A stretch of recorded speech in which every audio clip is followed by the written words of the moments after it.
And good evening to you folks. How are you? It is good to see you, and it is good to be seen by you. I, the person being glad to do the seeing and so forth, and me, Bill Sylvie, aka the Dungeon Delver, coming to you live, loud and clear from a previously undisclosed location somewhere in the swamps of Central Florida. And welcome back to it, everyone. I'm glad you're all here. We have a new look for Wednesday night. Well, it's not really a new look at all. In fact, it is an old look because it is much the same as you have seen before. However, oh, Captain, my Captain, at the bottom of the hour, we will be joined by my very frequently co-hosting guy, Kyle Schuant, will be here, and we are going to be kicking off a little campaign that Kyle has kindly cooked up for you kooky kids out there in audience land. We're going to be hex crawling in AD&D, and here's the thing. Kyle is DMing. I am not doing a gosh darn thing. That's right. I am just going to put my feet up, well, metaphorically, and let Kyle just kind of feel the space out, man. You know, he's going to explore the studio space with us, and we're going to explore some hexes with him. So it's going to be a whole lot of fun, and I'm really looking forward to it.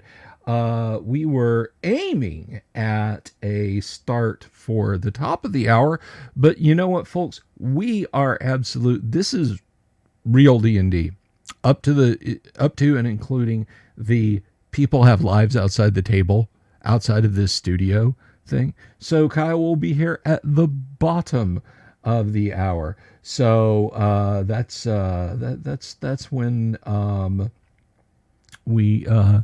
that's when we start rolling, because Kyle's doing important stuff down in his neck of the woods in sunny Australia.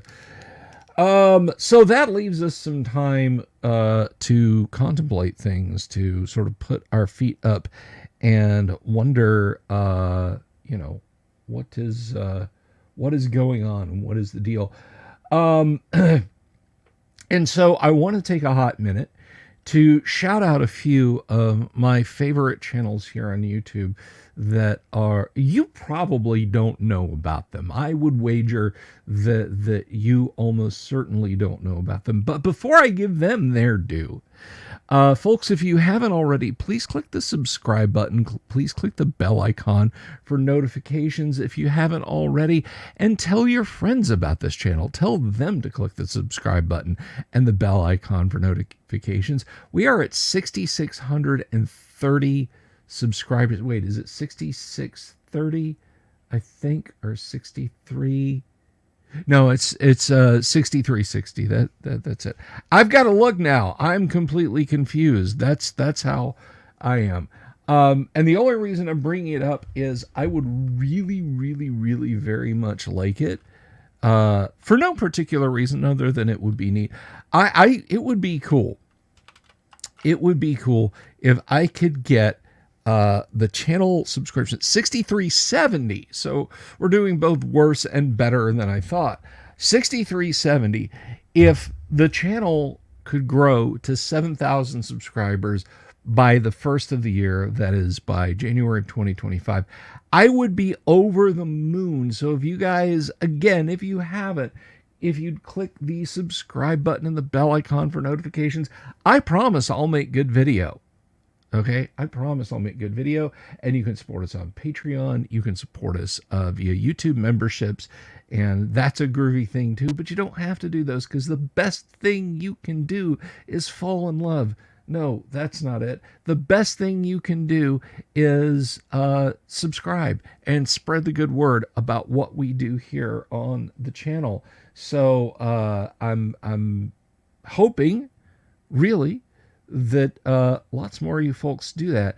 But now that I flapped my gums about me enough, let me just say that I would very, very much like it if you would check out a couple of channels. First of all, to my buddy Tim Imholt, he has just crossed over the line. He has 1,000 subscribers.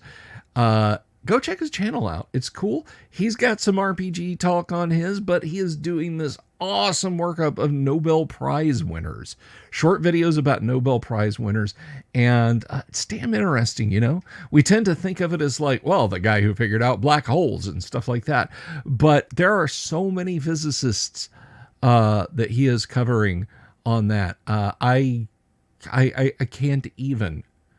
So if you can and you want to even, then please check out his channel. Now, you guys know that I YouTube periodically with Dungeon Minister.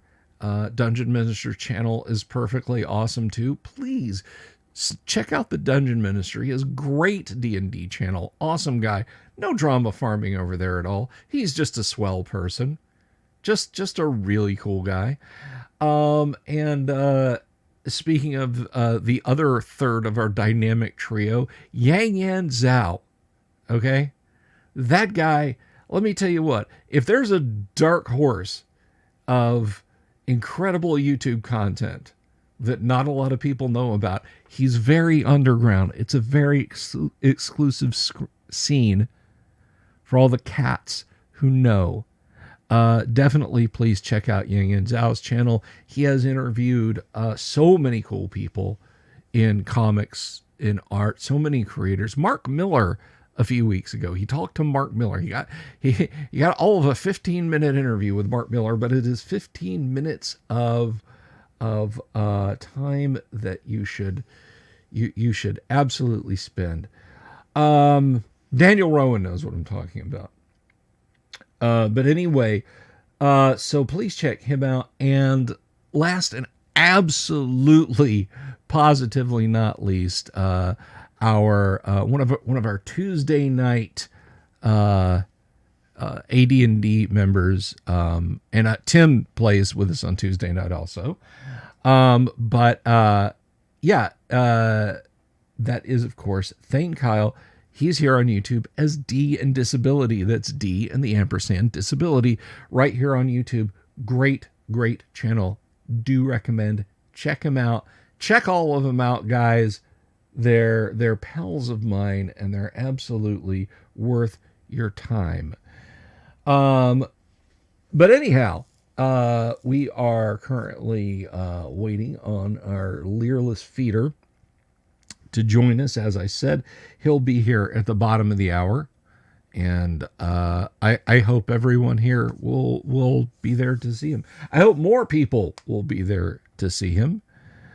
We have 32 folks watching over on Twitter, and we have 49 folks in total. Those are rookie numbers. You got to pump those numbers up.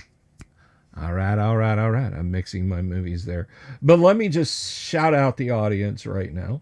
Cooperative Waffles, Daniel Rowan, Shinchara, Rabbit, Wrangler, Jorge Uribe. Let's see. Who else do we got out there? North of the Rockies. Bring in the number. He's the numbers man. North of the Rockies. It's like, do you ever, you'd see an old heist movie, like with 50 brat packs in them, or rat packs in them, not brat packs, rat packs in them. That's numbers, numbers north of the Rockies. That's him. Who else do we got out there? And then I think a lot of the other chatter is just the folks who are going to be in the game when we kick off shortly. So if you're over on Twitter and you're watching right now, there's actually a little comments thing you can click on the video, and there's a comment section. You can comment. I'll see it over here. You won't see thank you, Peter North. You won't see the actual chat over here on YouTube. So if you want to dip over here and interact with the chat, that's fine. But if we get a good chat going over on Twitter, we'll see it here, or I'll see it here in StreamYard. So however you want to leave a comment, that's just fine. But if you really want to interact with folks, the YouTube live stream is the place to see the comments. And I don't know that the YouTube folks, like in the YouTube comments, will see yours. I see them all. They all concatenate on my side. So if you're into that, if you're into like interacting with live video, in comment streams, then YouTube is probably going to be a lot more lively. And I get it. Not a lot of people like YouTube. I completely understand that. So I really, really hope that regardless of what you do, you'll say hi. It's fun. It's pretty cool. So what else is going on right now?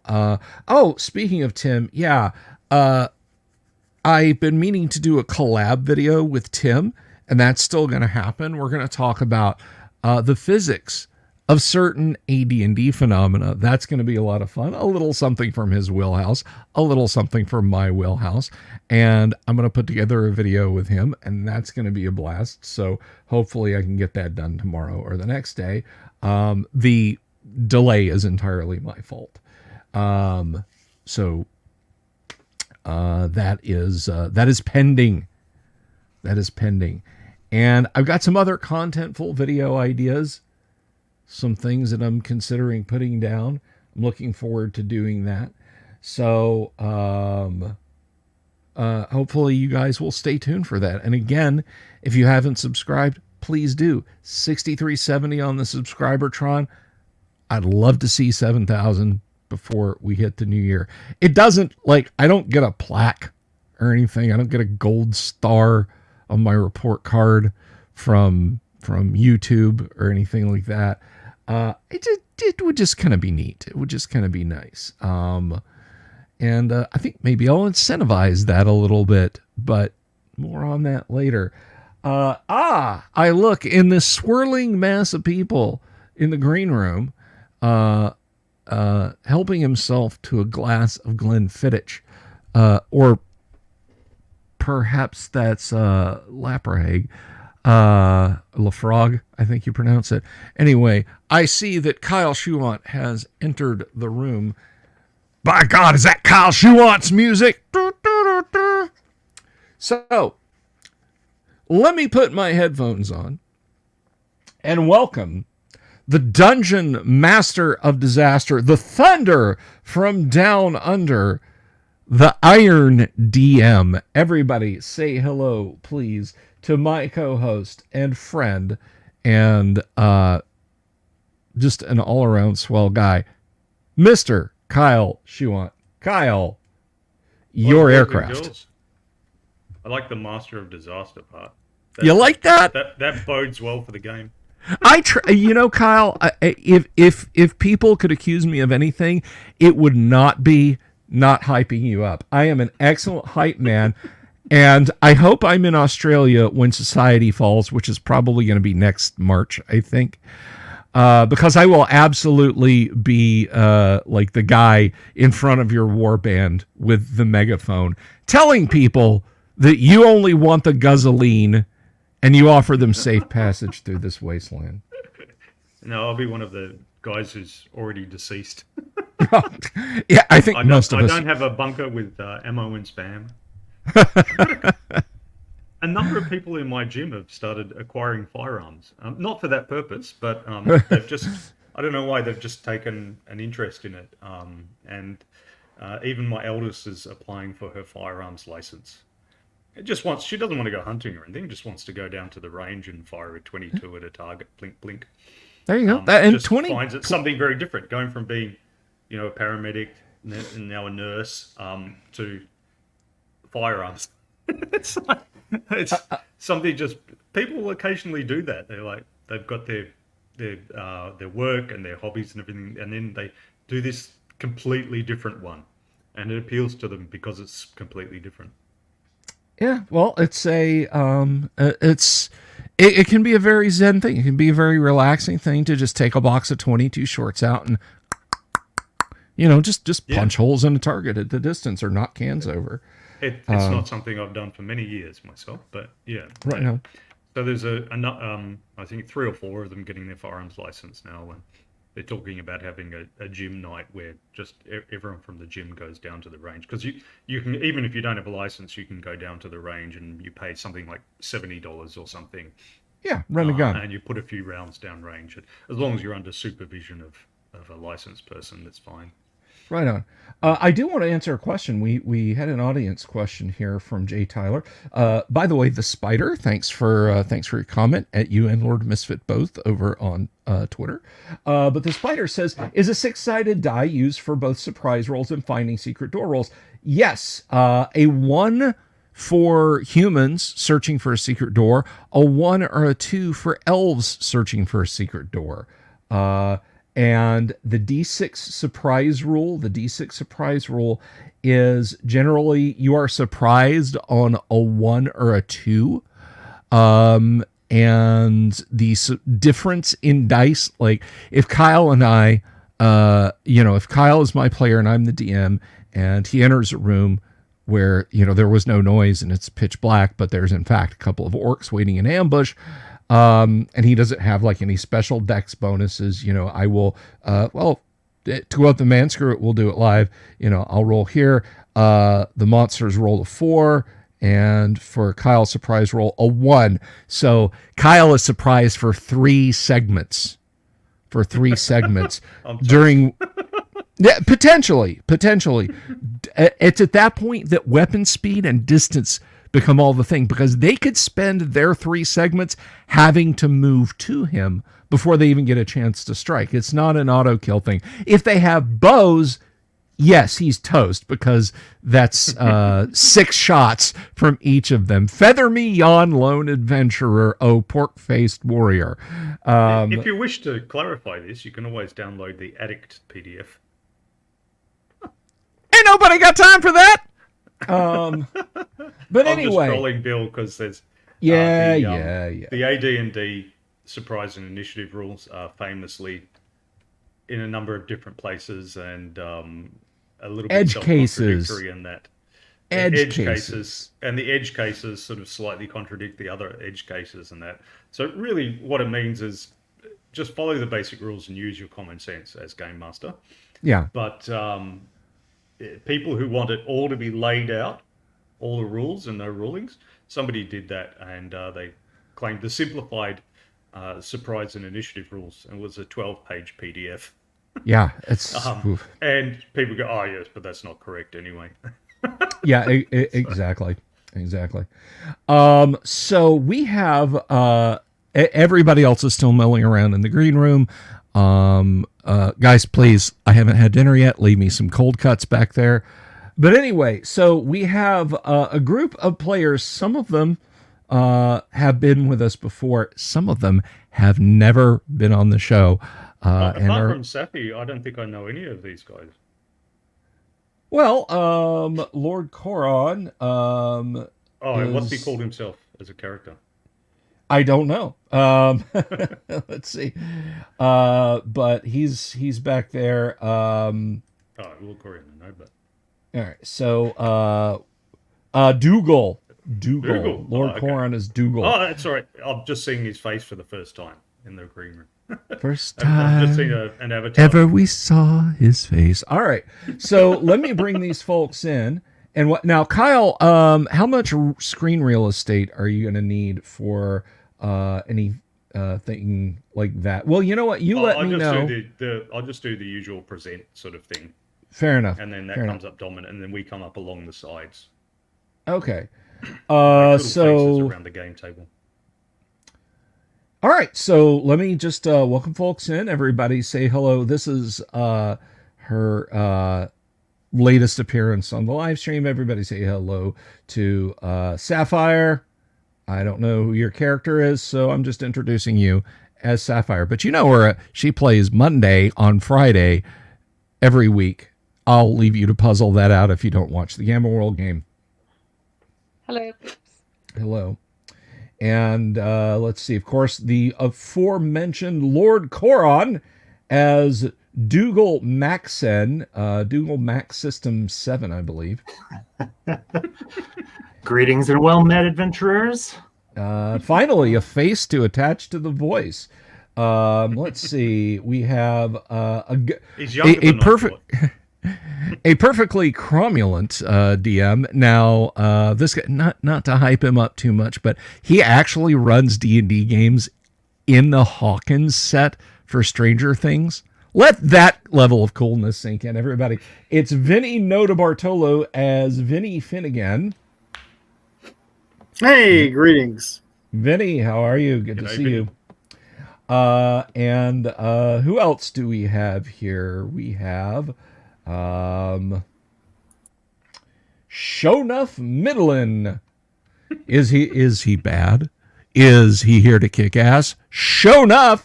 Maybe. Maybe. Thank you. TB Flowers, everybody, as Shonuff Middlin. So we have our stable of players, or our unstable of players, because I too am in the mix with Bob the Human Fighter. In that I will fight humans if they cross me. So, Kyle, to quote the man, your aircraft. But I don't know how to fly. All right. So, We got an exciting flight ahead of us then. all right, little village on the borderlands. So, the background to this is there is a count or earl of Pfaffenberg, who's known simply as Pfaffenberg. You've no idea what his actual name is. And he has been granted lands by the king. The king has generously granted him lands that nobody lives in, and nobody lives in them for a good reason. They're full of monsters. So, in order to be confirmed in his ownership of these lands, he needs to clear the surrounding hexes of monsters, just like you guys would if you're doing a stronghold. I always think, your 9th level, you build your stronghold, you clear the surrounding hexes of monsters. Do you necessarily have to do it all yourself? Or can you just hire lower level adventurers to do it for you? Well, Pfaffenberg has chosen the latter. Why would he put himself out there and go to all that trouble when he can send a bunch of first level guys instead? So the story is that you're supposed to go up there and, as I said, clear the land around and make it safe. There's a little village called Zoc, and it has about 250 people in it. They've tried to attract settlers there by, promising them no taxes for 20 years and all that sort of good stuff. But it's only attracted a certain number of people. Their hope was that if they build up enough men into the Ferd, the general militia, that they would deal with all the monsters. But, there's only so much 0-level commoners can do against the beasts of the wild. So, adventurers have been sent, and since whatever lies within the earth belongs to the king and the earl,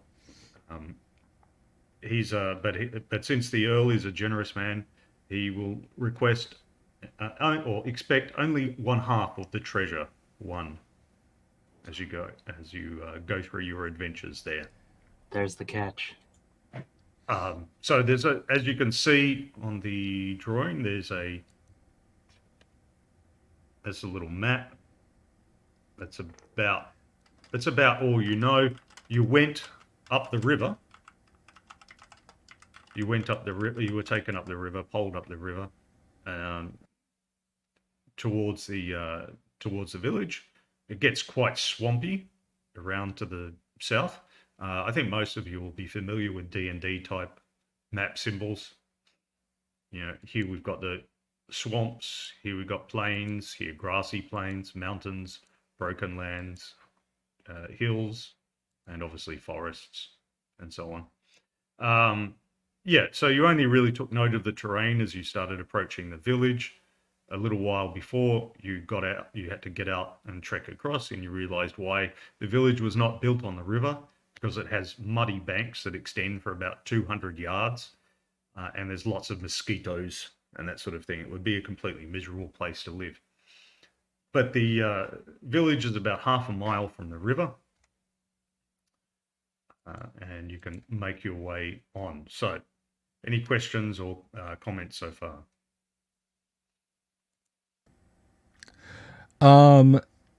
So is he providing us with any kind of transportation horses, a raft to get up the river, anything like that? No, you'll just be Okay. like I said.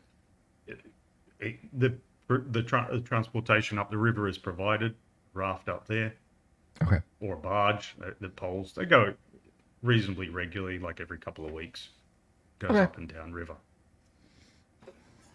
Are we with a caravan of others, or is it just us? It's mostly just you. There's about half a dozen peasant settlers that are going to come and stay in Zoc. You get a raft but no paddles, says Daniel. Sorry, paddles aren't in the budget. So small talk with the barge master. Yep. I assume this is not his first trip upriver. No. Can he tell us anything? This place is full of monsters, and I'm glad you're here with me. Is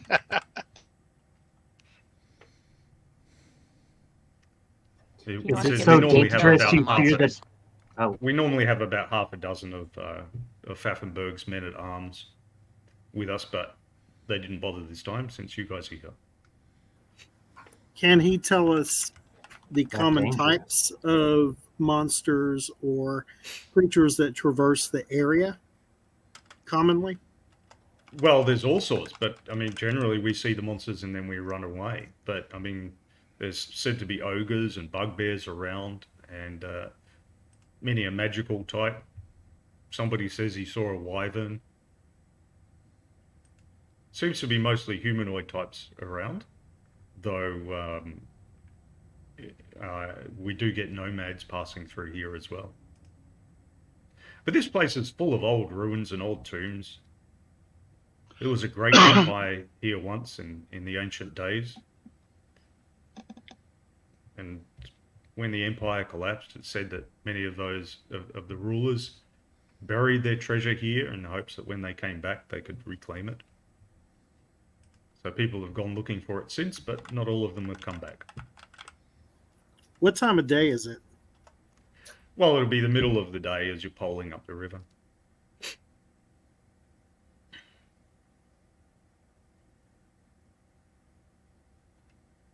Okay, so you make your way up the river and you come to the landing, so to speak. Though as I said, it's a pretty shallow river and it's just muddy. The mud extends for a couple of 100 yards until there's a slight rise and a hill, and you can then come to the village proper. Let's see. Is the name of the village Zoc? The name of the village is Zoc. That's because when I sat down to roll up all the hexes, I was doing it with my son Zach. And I said, what should we call it? And he said Zoc. So who was I to argue with my young gamer son? founded by the famous Zachary the Great, obviously. That's right. All right, so this is the village of Zoc. You guys come in from the south. That's why there's just a ... It's just a rough trail. You're coming from the south. There's a wooden palisade, which is not in great repair around the place. You do pass a few farms along the way, but it doesn't look like there's a lot of farm houses in the place, more huts. So you get the impression it's probably, you've seen this kind of thing before, especially those of you who are fighters. You will have seen as veterans that in areas with a lot of conflict, people tend to go out and farm during the day, and then they'll come back and they'll stay in their house within the walls at night.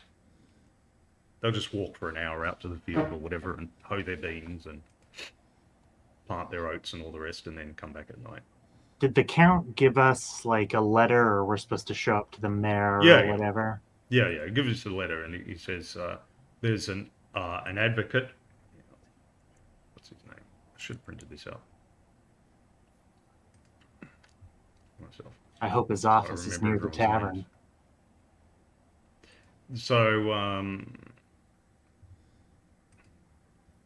yeah, there's an advocate Yorpwald. So normally an established village would have a Shire Reeve. So that, like, that's where we get the word sheriff from, and he collects all the taxes and levies fines and all that sort of stuff. This place, because it's got no taxes for the next 20 years, it doesn't have a Shire Reeve yet, but it does have an advocate, and his job is to sort of establish, when the person settled the land, have they actually cleared the land as they're supposed to,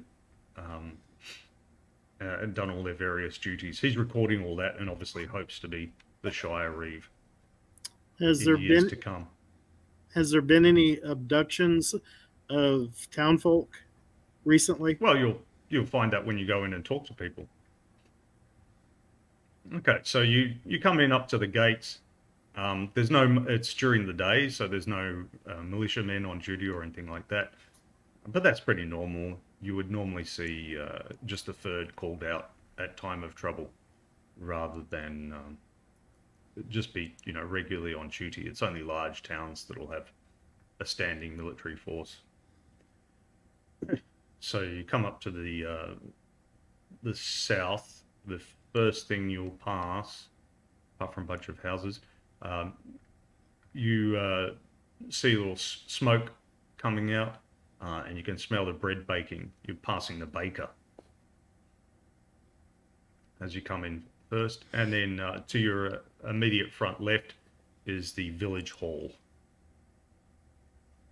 It's very obviously the village hall, and you can see near the tavern. Through the path. You can see a temple. Is there an open market at the baker? Like, can one walk up and purchase a loaf? Yeah, you can walk up and purchase, yeah. I will walk up, slap down a couple of copper, and grab a nice hot loaf of bread. I do the same. The waft of the smell just entices me, and I follow suit. Right. So outside there's a donkey pulling an old, very worn millstone.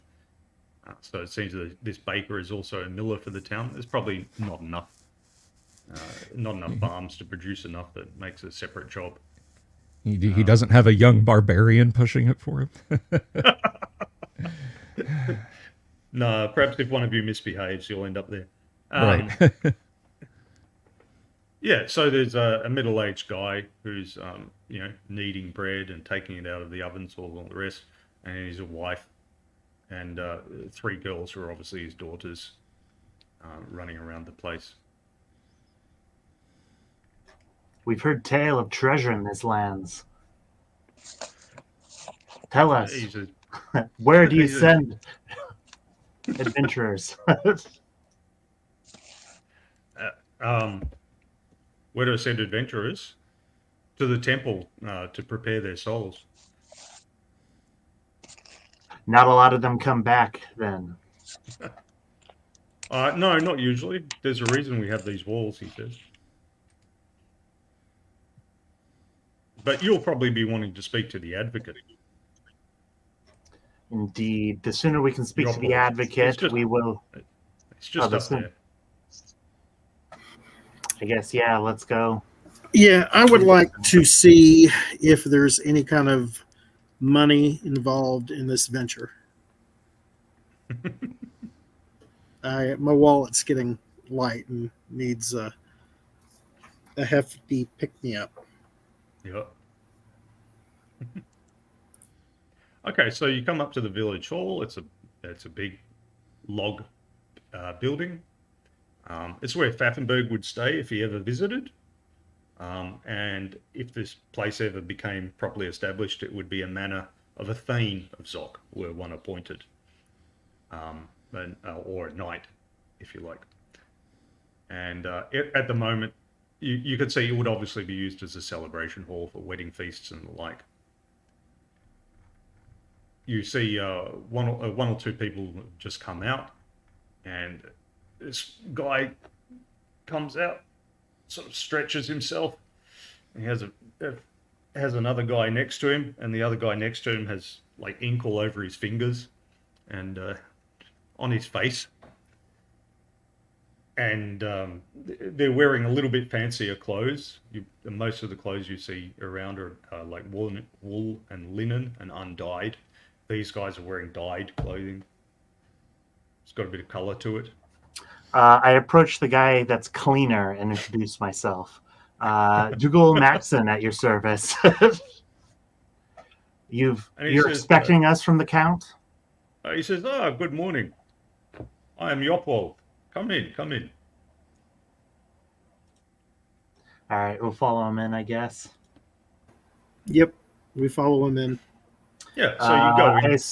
Yeah. So this is the the village hall, and on one side of the village hall, he's got a table, and you see, there's a little thing in the wall with all these scrolls where he's obviously keeping all his records and so on. And he has A fellow scholar. and he has a large chest in there which is locked up.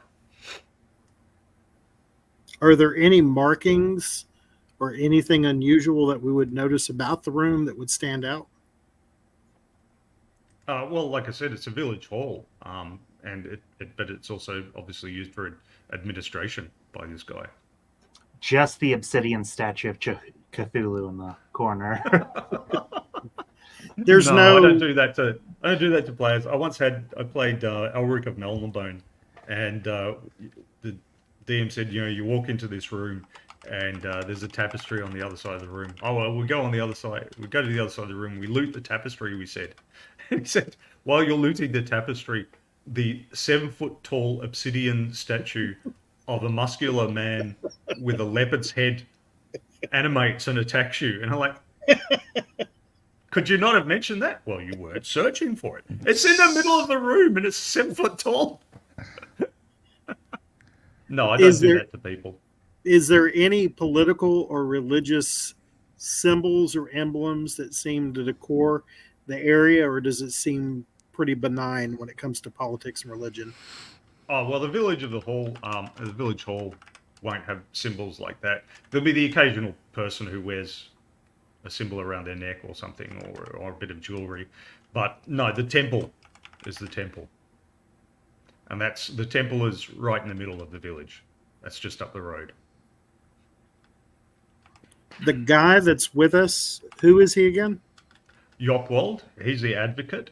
So if the village actually does have the monsters cleared out, he would become the sheriff. So I asked him, what can you tell me about any dealings that you've had in the last week or so? What do you mean, any dealings? Any in particular run-ins? Was there anything out of the norm, or just does it seem to be kind of random monsters just... Oh, well, I mean, there's nothing comes really close to the village because, between our palisade and the Ferd, it makes it difficult enough for the regular kinds of monsters. But, I mean, they're miles away and they've got wild animals to eat and everything. They've got herd animals to eat. So nothing's made it inside the village? No. So nothing's bothered us directly, but it's just we can't go more than a few miles from the village without being bothered. Where's the worst bother coming from? What direction? Well, if you talk to some more people in the village, because over the years, various of them have seen various monsters and so on, but we don't have, a map of the ferocious beasts out there. Sorry. You don't know what direction they come from? Do I they come all from all around? They're everywhere. That's why nobody wants to live here. At this point, the half dozen peasants wander in. The half dozen peasants that are on the barge, and they hear all this talk of monsters and look rather worried between themselves. And Yopwald stands up to greet them and says, Greetings, you villagers.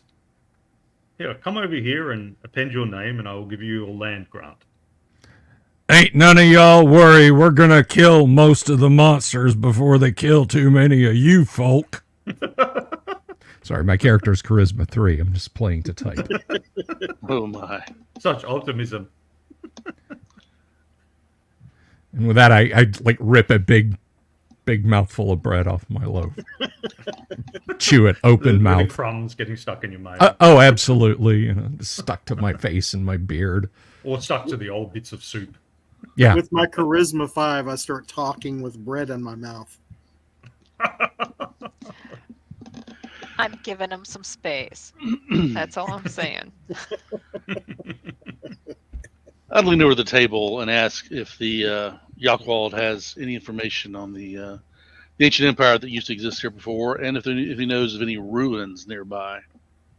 He says, "Oh, you'd best speak to the temple about that. Speak to the abbess."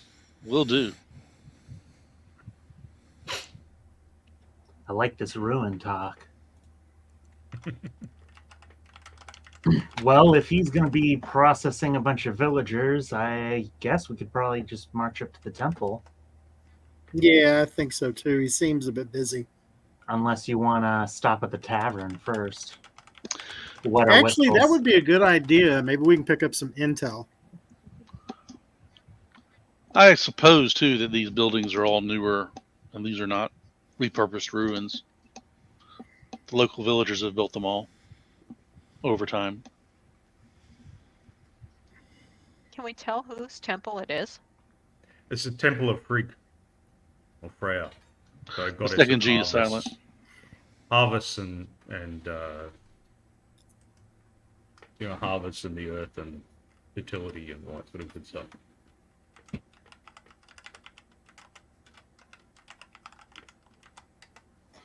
What's the tavern called? This is important. The tavern isn't called anything. All right, so where are you going first? The tavern or the temple? Oh, tavern. We have a chance. I think we got distracted by the tavern on the way to the temple. We have a chance to name the tavern. Once we're victorious. There's a big wooden T, and that's all we All right, see so- in the song. You just know it's a tavern because it's got a bunch of tables outside. Yeah. And it's just got a bunch of tables outside. There's no other reason to have a bunch of tables outside. From the outside, does it look crowded or? No, it's the middle of the day. All right. It will get busier in the afternoon and evening when the farmers come back Exactly. from their fields. Oh yeah, it may not be a good time to stop now for them. Oh, I'm stopping. I am too. I sit down.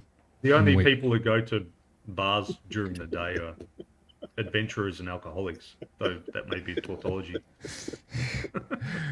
The Venn diagram is a circle. All right. My Finnegan with the mouthful of bread goes, "Why can't we be both?" As bread just starts squirting out. Yeah, My wife Robert. just walked in and made the smart-ass comment saying, most alcoholics aren't adventurers. So the Venn diagram might be just adventurers within the alcoholics. Yeah. It's a big circle, and then there's a small circle of adventurers. Inside. So when you go into the tavern, it's immediately apparent that there's nowhere for travelers to stay in this place. It's just that there's the tavern room and the kitchen and what's obviously the dwelling for the people living, for the tavern keeper and that, before that, behind that. It probably has no dwelling place for travelers because there wouldn't be any travelers here. Right. This is like the end of the road. The peasants that you left behind are getting their land grants, so they're going to go off and build their own houses here and that, so they don't need to stay at a tavern. All right. I will. I will park myself at a table and wait for the. Speaking of alcoholics, there is a guy lolling about inside the tavern, and he's just like sitting back in a chair. And it's the middle of the afternoon, but he's approximately 3/4 tanked already. It's just lolling back. He's really unshaven and his hair's all unkempt, and he's got some sort of substances on his shirt or whatever. And this rather thin, wrung-out woman comes out to greet you guys, and as she comes out to greet you, she casts a disparaging glance at the drunkard in the corner and tosses a wooden spoon at him. And she says, "Useless husband, get off your ass." And so she comes up to you and greets you and says, "What can I do for you?" Soup. Wine. Beer, madam. All right. She explains that what they have here is ale made by the local housewives, mead made with honey supplied by the chandler.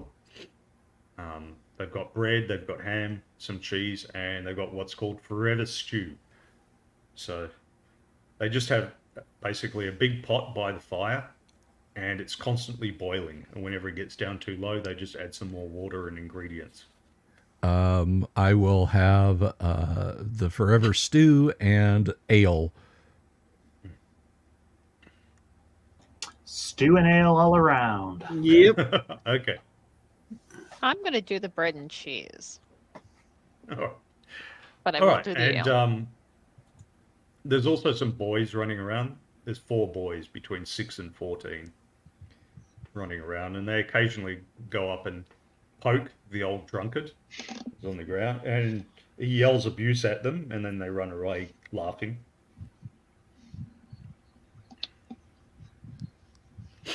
Hey, old man, you want me to bust one of those kids in the face if he does that again? That's all right. I could do it myself. I'm a man in the third. I am. And I buy him a he's- drink. He's got a short sword at his waist, and he pulls out the sword. He says, "See these nicks on the blade? That's from all the battles that I have been in." And he tries to slide it back into the scabbard and misses. Goes Where have clean you off the been ground. fighting at? Oh, many different places, he says. You know some monsters around here? Only my wife, he says. He waves his hand in the direction of the tavern keeper, Inga. And he laughs to himself. Whatever. I go back to eating my bread and staring goggle-eyed at things. Again, charisma 3. I have the Innsmouth look.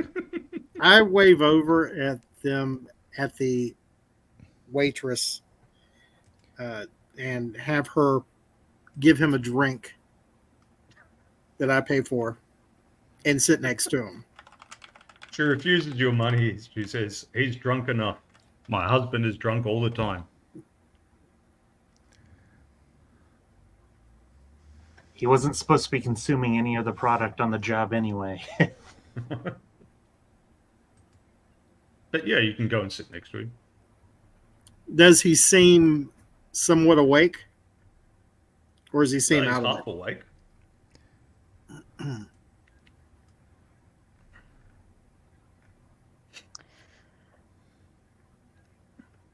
Does she seem the busy? names people are suggesting for the tavern: the slaughtered lamb, the mangy puppy, Mom's place. I tell you what, anybody that throws a super chat and wants to name the tavern, as long as it's okay with Kyle, because it's Kyle's game. Kyle, is that Well, okay? Your characters can call the tavern what they want. They can call it Right. whatever they want. Right. Whether the owner, Inga, happens to agree with that is another matter. I call it the soup place. The soup's good. Does My Inga character is seem to be also busy? dumb.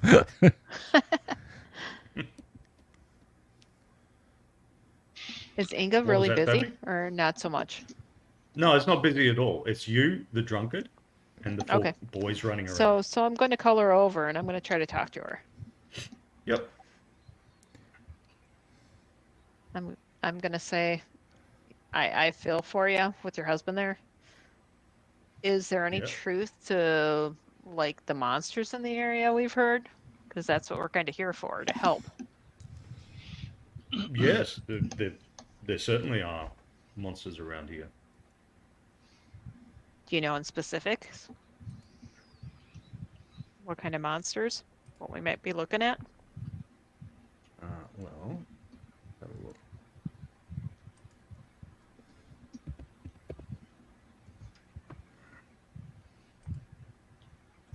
Has the town been attacked ever?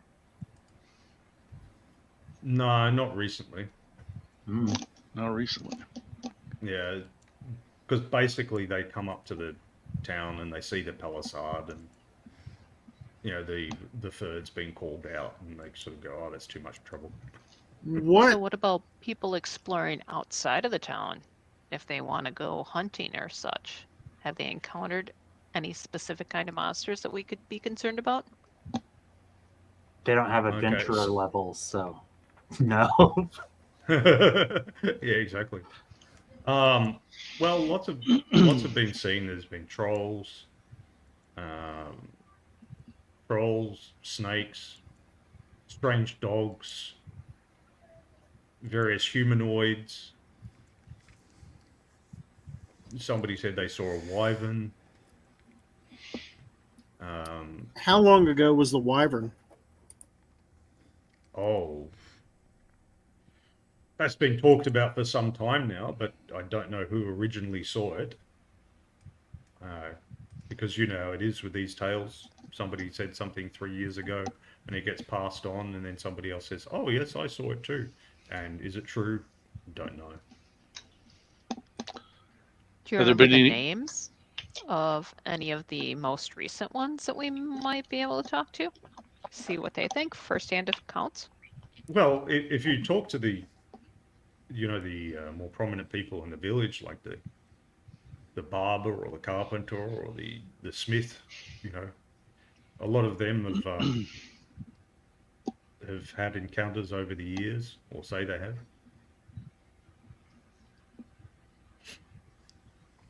All right. Well, the smith is probably out working on his Or you anvil, could speak right? to my brother, the chandler. Don't let his demeanor put you off. He's actually a decent man.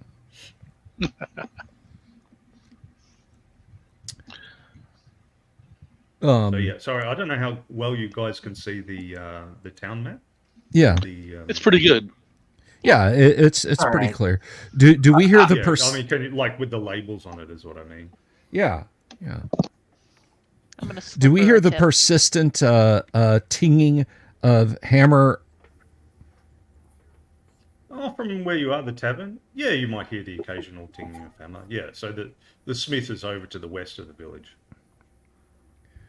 So if you go along the western line, you'll pass the chandler. So behind the tavern, there's fruit orchards. And there's the chandler. The chandler probably would probably have beehives. And so he's able to provide wax and honey, and that's where you get the mead from. And then beyond the chandler is a smith. If you go along the western trail. Well, I'm going to get up and walk to the smith's. Yep. I'm gonna give So her you a go tip along, you before we pass the leave. chandler. Yep. The chandler. Inga had said that the chandler was her brother. Okay. His name is. Well, I'll figure I'll hit the chandler on the way back, but Yep. yeah, smith's first. Okay, so you go to the smith and you see a middle-aged woman banging away on a horseshoe, and out the back, immediately behind the smith, is the teenage boy and girl, and they're burning a pile of wood. They're probably making charcoal for the smith. Howdy. Good morning to you, she says. Is your master in? Are you going to let the low charisma, low intelligence guy do the talking for No, you? no, It's that's up to why you. I'm talking now. Where are the Is your master monsters? in? That's why I'm I just- quiet. I I'm just, here to kill monsters. Where are I they? just caution the players that because Bill is used to DMing and because Bill is running this show, he has a little tendency to step forward and make himself the leader. Yeah. Now, this sometimes works really well, but No. it might not work that well with a charisma 3, intelligence 5. What do I whatever it is. notice? What do I notice around the area that we're at?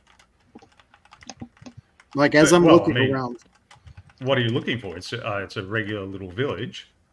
Except No, when you the go through area Wales for it. we're in the with the Smith, correct? Yeah. What do I see? A lot of passerbys standing around. No, because walking most in? of the people are farmers. Like Mhm. 90% of the population of the village is going to be farmers. So the only individuals there are the ones actually running the shops.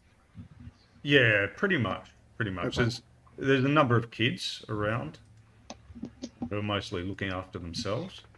But yeah, people are running the shops. The abbess, the priestess, she'll be around too, and any assistance that she has. But yeah, so during the day, like 80-90% of the village is going to be out tending animals or plowing fields or whatever. I'm assuming it's a guard gate or an entrance right over by the Smith. Do I Yeah. see that from where I'm at? It is, yeah. Are there guards there? No, there's no guards there. As I said, when you entered the place, this sort of place, they would just call out the third when they need them. Like, oh, ogres in the distance. People come. And yeah, Right. everyone rushes with what they've got in hand there. How Sickle or easy is whatever. it to leave from where we are out that? You just walk out. The gates are open. The gates are left open during the day and they'll be closed up at night. And who's the gentleman that's running the shop? Running the shop. Which shop? The- The Smith. The Smith, yeah. Oh, so it's a woman and her name is Githa. So I asked her, I'm like, I understand that you guys have had issues attempting to leave within a couple of miles. Yes, she says, my husband was slain by trolls to the northwest. How long That's is why this? I'm here. How long has That's this why been I'm going here. on? Well, for as long as we've been here, there's always been monsters here. We only came here because there's no taxes. We haven't been living here for generations. We are settlers just like you.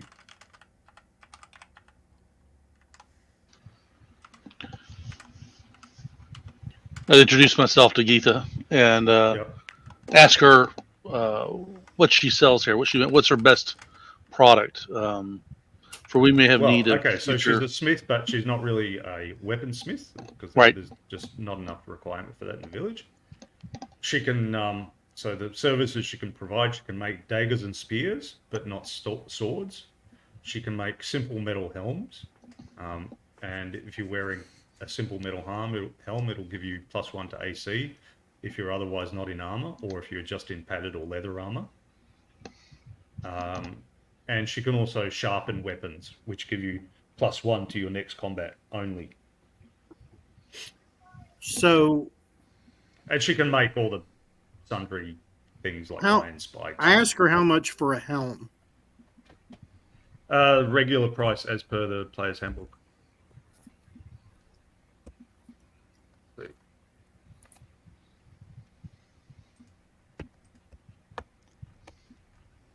If anyone needs those prices, I have mine to hand, so just call out. I would tell her. I would also Yeah, so a mention. small helm is 10 gold. This is until you guys come back with treasure and start Right.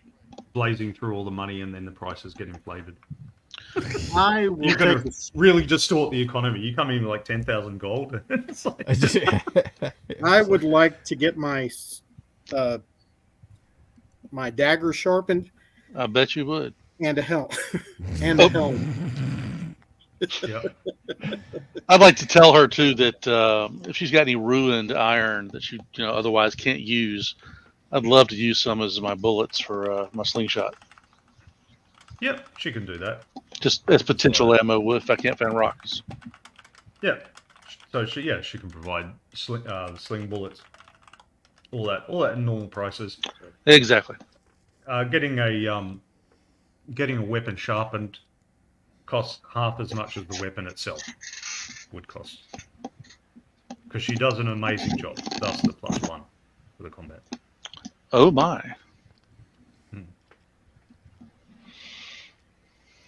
At this place, they're masters of wasn't making do with what they have, so to speak. Absolutely. Yeah. So yeah, her husband was killed by trolls somewhere to the northwest. Haha, we have a direction we don't want to go now. And if you just have leather armor, padded or no armor, you can wear a small helm, and it costs you 10 gold. She can make one of those. She's got a couple on hand, but if everyone wants one, then yeah.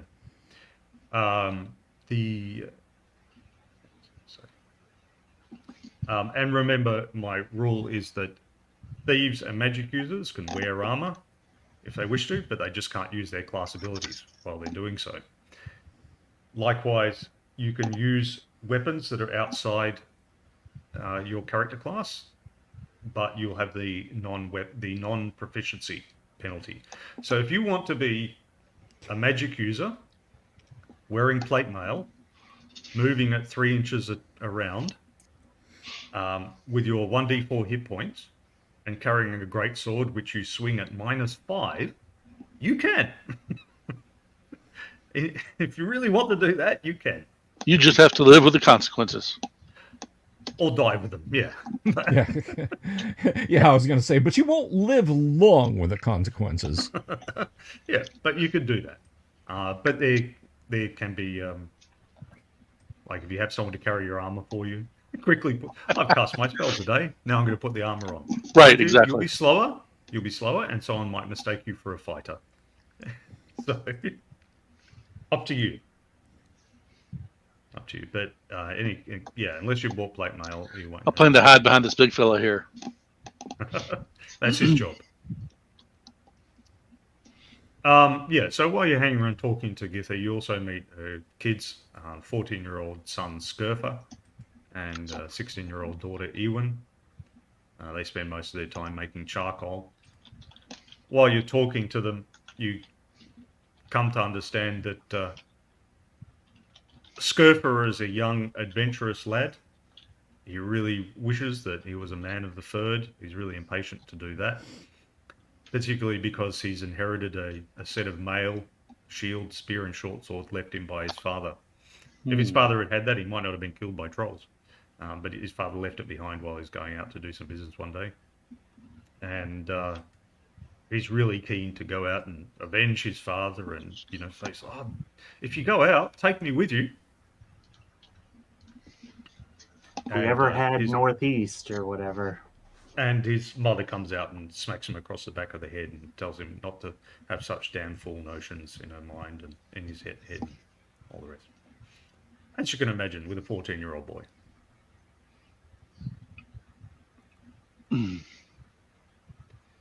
So that's the smith.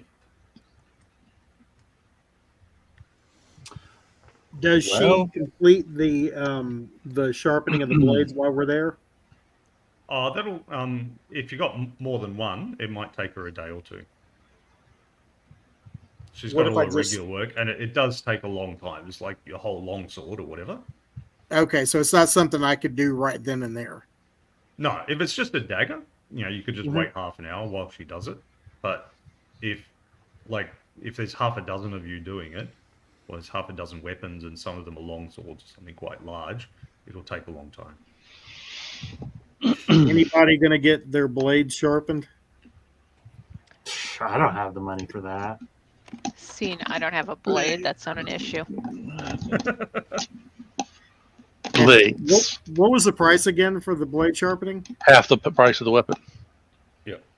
Okay, I'll hold off. I think we should all march on up to the Chandler after we bid adieu to the smith and try and see what the innkeeper wanted, or the tavern keeper was talking about with him. So you go to the Chandler, and you can immediately tell that this is a guy who spends a lot of time working with bees because his face is covered with all these swollen red bee stings. and he has a really really aggressive look on his face when he sees you. So when you approach, he says, "What do you want?" Greetings, sir. We're here for luminary objects. Does he sell What? torches? Torches? Oh, yes, mostly candles, but I suppose I could do torches. I want to pick up a few torches from him and kind of ply him while he's giving me the torches. Like 10 torches or whatever, and then be like, so we're new in town. Tell us what's going on here. Okay, make a reaction roll, 2d6. His basic temperament is not friendly, but you probably wouldn't be either if you were covered in bee stings all day, every day. I like this guy. That's not good. I got 2. I think that's open attack, isn't it? He runs back in the house and comes out with a sword. He says, "You want a torch? Here's a torch," and he throws one at you and walks back into his house. Hey, free torch. I want 5 torches. Perhaps somebody else could have a try. Yeah, I'll walk up to him. Hey, buddy. Oh, My friend was still talking to you. It's funny. I just read an article this morning that talked about how, despite what you see on the wire and everything, most homicides are not for an actual motive. It's just a couple of young guys who got angry with each other. For some reason, I'm thinking of that right now. Anyway, okay, make a reaction roll. I'm gonna step up next to Bill and tell you to drop 11 on the ground and try to 11. interrupt. Wow. 11. With his and now You're Let's going to end up apply being the, the face of the party anyway. It's not a good face. I'm like, Okay, doing neither's the rolls in Chandlers. the air. Hey, the 2 belligerent ugly guys get along. I'm just doing Okay, prayers well, in the you actually got a- background. you actually got a better reaction than the other guy. So he says, "Yeah, what do you want?" Want to buy some torches and want to know about monsters in the woods. And I'll step up next to him and wave some silver pieces. Okay. Okay, so basically he says, like, yeah, if you buy him an ale, he'll tell you his story. The hell, Hell. brother, come on over to the tavern and I'll buy you a pitcher. Hell, I heard you had the best speed in town. Yeah, I brew mead as well. Yes, he said. All right, so you head on back to the tavern. You all get the torches that you want, and you head on back to the tavern and sit down for some ale again. And while avoiding the one who annoys him, It's my new best friend, the Chandler. he talks to his new best friend. So yeah, just to clarify, Tatwine, Chandler, Tatwine, and the tavern keeper Inga is his sister. All right. The village girls gossip that he has his own painful sting, so avoid him. Like, he's quite well off, Oh but he's my. unmarried still. But when you look at him, you can see why. And plus, his demeanor doesn't help. Anyway, so after a long and roundabout conversation, he confides that he once went elk hunting to the northeast, Okay. and he was like looking for some prestige. He wanted to come back with a big catch with 1,000 pounds of meat and big antlers and all the rest.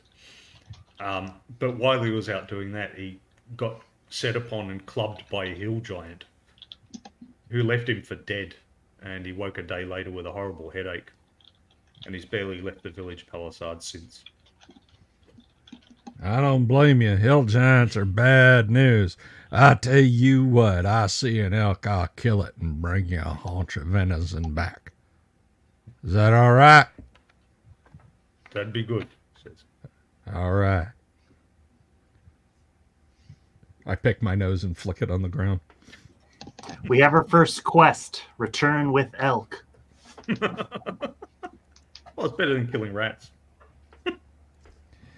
Go into the basement of the tavern and kill 7 rats. the Nice. standard computer role playing game trope, right? Yeah.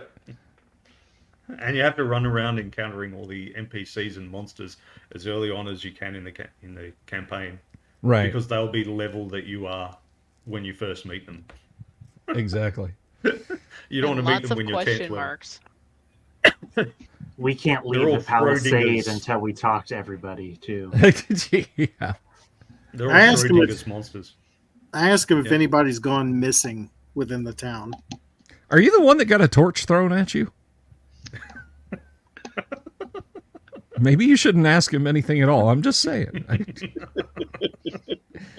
When you're getting social advice from Bob the fighter, that's pretty bad. Yeah. Let me tell you how to deal with these people.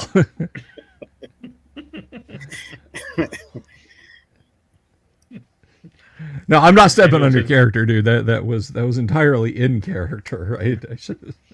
Then you get a torch thrown at you, fancy pants.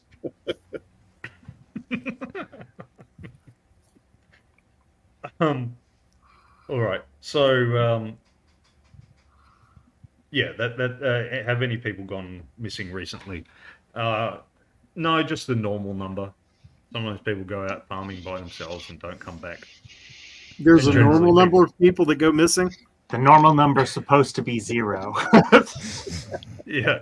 Well, Oh, zeros 5 are a more day. common. How many days since the last person does that sign say? Witnessing? It's a rough area. Ah, You don't dang. know. It's a rough area. Sign. It's basically every month or two. It's every month or two, and it's usually one of the new settlers, Fair like enough. those peasants that came with you, because the ones who've been here for a few years are the ones who learn to stay within the palisade. Looks like they're still The alive. others go Traveler. wandering off, and it's like, oh, well, I've been given a plot of land. I'm going to build my farmhouse 3 miles from the village. And yeah, later on, somebody goes to visit them and see how they're doing, and they find a couple of logs have been cut, and then there's some blood on the log, and oh well, it was one of the newbies. You go into Nobody the tavern. really knew him anyway. You go into the tavern and there's a ale carton with "Have you seen Laurel?" and like a hand-drawn picture of him.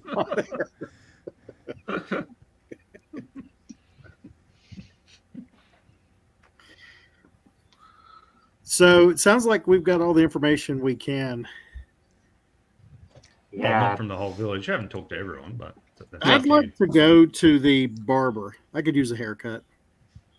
Yep. My charisma 5 says I probably need to be cleaned up a little bit. Yeah. So if you, so you can get buffed. So if you pay for the barber, you get +1 to charisma for the day. This is where we change our looks entirely. You pay the extra money and get a whole new avatar. Never mind. I'm gonna keep an eye open for the town. No, you well. need the tailor for that, the barber and the tailor. Ah, this is true. I'm gonna keep an eye open for the town well. I don't know that a +1 charisma buff for a day is going to do me any good. So I'm just going to go stick my head. I'm just going to go stick my head in a horse's trough and I don't know. swish it around. Anything's better than what you are now. Yeah. There is no single town well. There's a well by the Temple of Frigg. There's a well Okay. by the village, and then there's a few smaller backyard wells. All right. So there are some water sources. Okay. Yeah. Yeah. I'm Right, on front of my water. you go to the barber. The barber's name is Citric. As you talk to him and get your hair cut and so on. He's an old veteran of the Third. He has a bad limp, a bad back, and one kind of hunched shoulder, like dislocated shoulder, or previously dislocated. He's a widower, and his son is the copyist Harold. So Yorkwald, in the village hall, was assisted by this other guy who sort of kept fairly quiet to himself, who's a copyist who does the actual writing out of documents and so on. and that's the barber's son. He also has 3 daughters, all of whom are married and living in the south. His last injury, so his injuries are from his time in the Third, but his last injury, the dislocated shoulder, came when he was hunting goats to the south. There's apparently a big herd of goats to the south, and he was grabbed and then dropped by a hippogriff. Oh my! Just like out of the blue. Yeah, he said, came swooping down. Obviously, Out of the blue. it obviously thought that I was interfering with its lunch or something. I don't know whether it wanted to make me lunch or just wanted me to get out of the way of its lunch. But either way, he grabbed me, I wriggled a bit, and then I fell. How far off was that from the village? I was a few miles down to the south. Was it in an open area or a wooded area? The goats were in an open area. Do you guys want to see the general map again? Mm-hmm. Yes, please. Okay.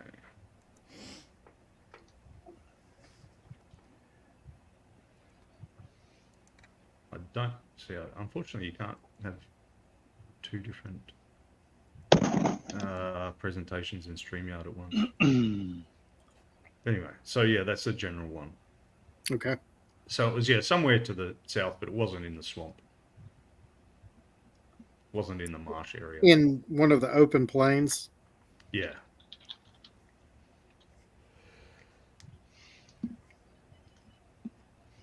Well, we can always just start by exploring around, Zalk. Yeah, I agree. I think we could walk the perimeter and see if we notice anything. I would like to ask the barber, I'm assuming we're still there.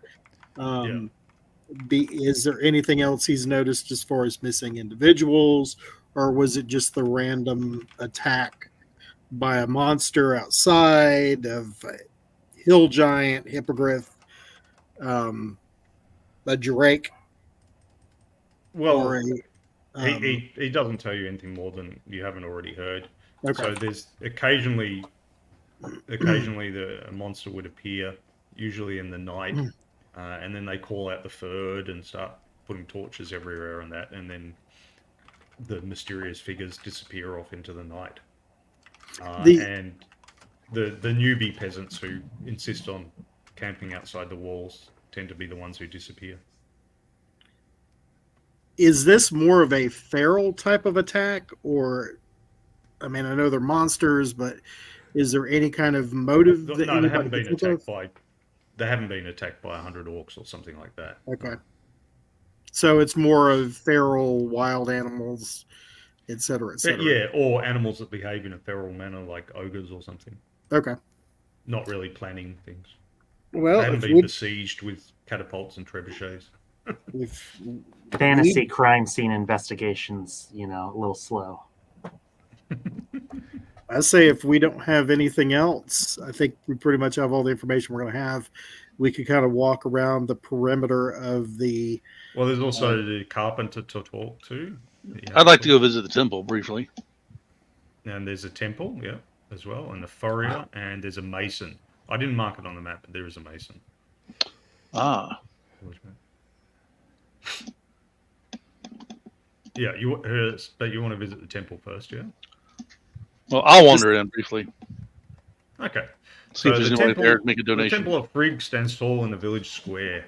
I'm a man of knowledge, after all. It has stone foundations, but it's made of logs otherwise. It's quite tall. Within it is a carved statue of Frigg, with others of Woden, Chew, and other such gods along the walls.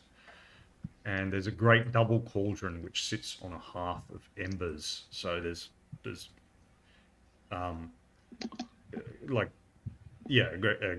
big cauldron that sits there. That would be where they make their holy water and also their fire, the fire water. Ooh. Any oil. That's just- pottering around is an older woman, and you could just tell immediately by her demeanor and that she's the abbess, and her name is Abbess Sayhild. Somebody else told me Abbess Sayhild. She has 7 clergy, and one always keeps watch, tending the flame. The flame is that upon which animals, and sometimes men, are sacrificed to produce holy water, potions of healing, and so on. The clergy generally keep apart from the people, each with their own hut in the forests nearby. And Sayhild also is also said, somebody else told you, to guide the copyist Harold and advocate Yogwald in the village hall. Yeah, of Because course talk, they avoid they're her. recording the village history and all the rest. They perform human sacrifices here. Good Lord.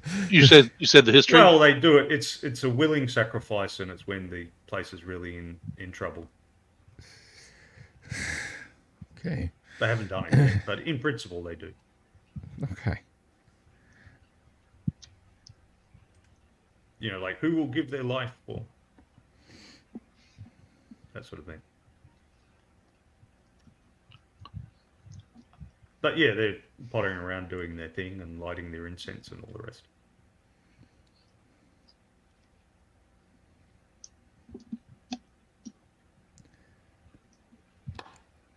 All right. Anybody going to talk to her or?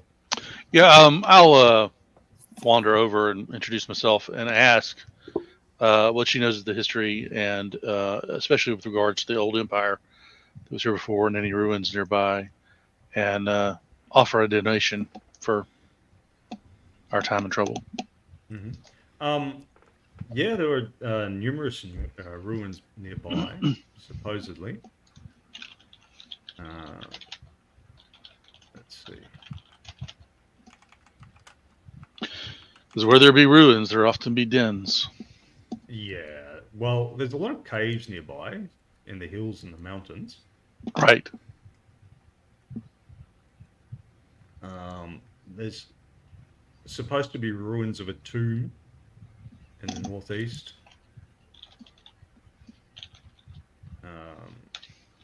And in the mountains to the east. What's in the mountains to the east, roughly? The mountains to Caves. the east, and there's also ruins of a shrine to some ancient gods in the southeast.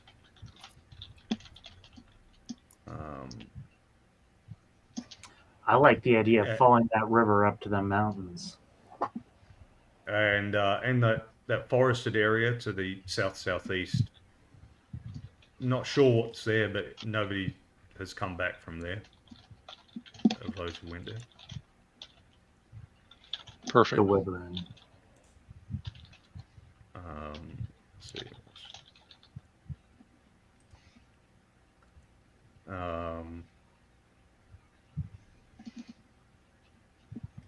Likewise, the forest to the west, or the west-southwest.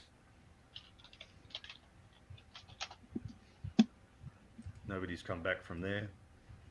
Something nasty there. Good.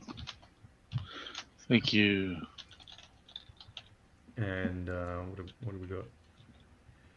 And yeah, it's the northwest. It's to the northwest, where in that.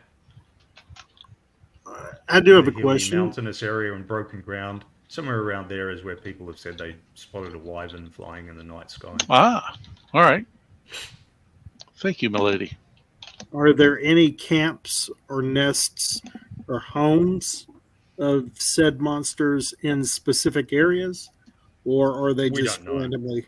We don't know. We don't know, she said, because none of us have sought out their lairs, so we can't tell the difference between they were passing through and they're actually dwelling there. What Because, area? of course, monsters are like men. They pass through areas and then move on. Is there a particular area, north, west, south, east, that has the biggest activity? Well, it's all around. It's all around us. That's why there's not many people living here. Okay. Right. Well, With all the rumors we basically got, we can pretty much pick any direction, it seems like. But Yep. I kind of like the idea of going to the mountains because we can follow the river, maybe. And I know there was that shrine up there. Yeah, I'd like to follow the river, so maybe at least we won't get lost. That would not. Yeah, That would be yeah, nice. you won't get lost. That's a tedious thing. Yeah, I like the idea of Yeah, following you the river. you won't get lost. There are the hexes are only like 3 miles across or something. So Let's right. go to the mountains. That's what I Yeah. say. you're only going to get lost like perhaps within a maze-like dungeon or something. But if you're above ground, you won't get lost. Right. Well, I'm game. I am too. I've filled up my water skins with fresh water. None of that muddy crap for me. Thank you very much. Fair enough. Well, hello, Mr. Fancy Pants. I drink clean water. Thank you. I'm Now, sophisticated. If you wish for Thanks. men at arms, the third has got 22 men officially in it. They're officially the men who've got property and owe some service. That's the Well. only taxation that's been required.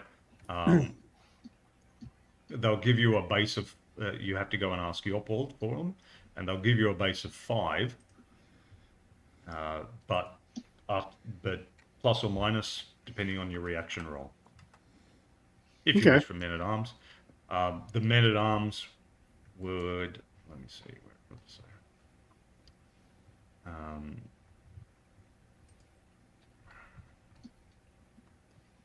The men at arms consists of 22 men, those being assessed by Yorpald as owning property and being healthy enough to fight. A base of 5 men at arms may be hired by the party for a silver a day, plus food, etc. They will present good with themselves that. with their normal clothing and farm implements, so improvised weapons. If the party wishes them to have more, they must supply them.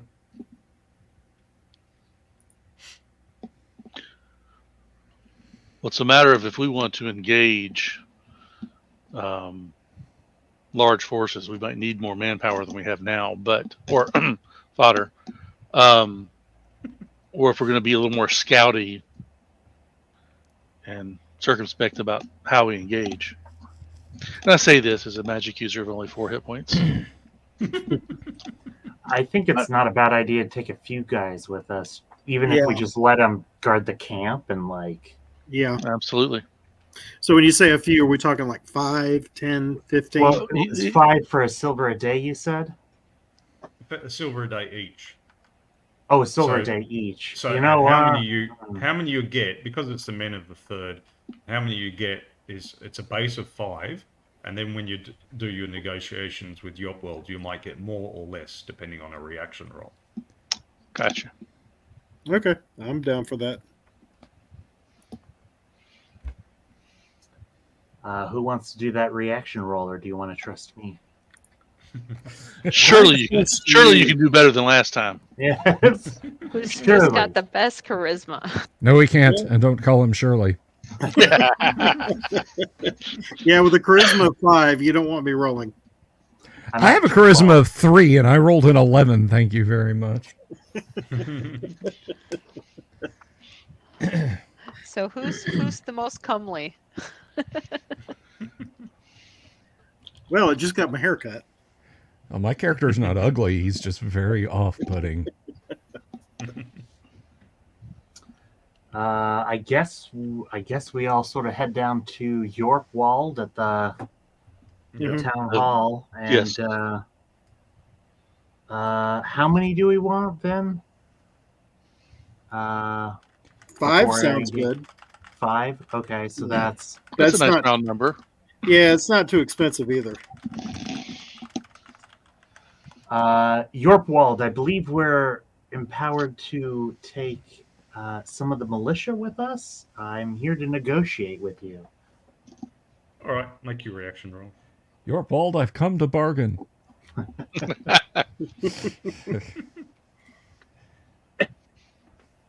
Hey, that's better. 8. Hey. Okay, he says, well, I should be able to get 6 men for you. I'll send for them. 6 is fine. You know what? We'll need that extra one. The He says but they won't be ready for tomorrow because they're working out on their farms and that today. That's reasonable. I don't want to leave in the middle of the night either. That's probably not smart. Yeah. Well, I mean, it would be late afternoon by now because you arrived in the middle of the day. Oh yeah, but I mean, what, to go 2 miles and camp outside? Just we could leave. We should leave in the morning. Or they could just stalk across the blighted, monster-filled wilderness all through the night. I like that idea. Get killed the first day. We're all got to die sometime. All right. So, like I said, you can camp out in the tavern, or you've got a letter from the Earl, so you can just pick a spot of free land within the palisade and camp out there. Get some firewood and start a little campfire. Yeah, I some think that's songs. fine. Just somewhere close to the tavern. Mhm.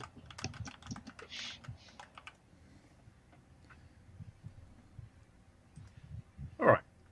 Yeah, so you camp out, and the next morning,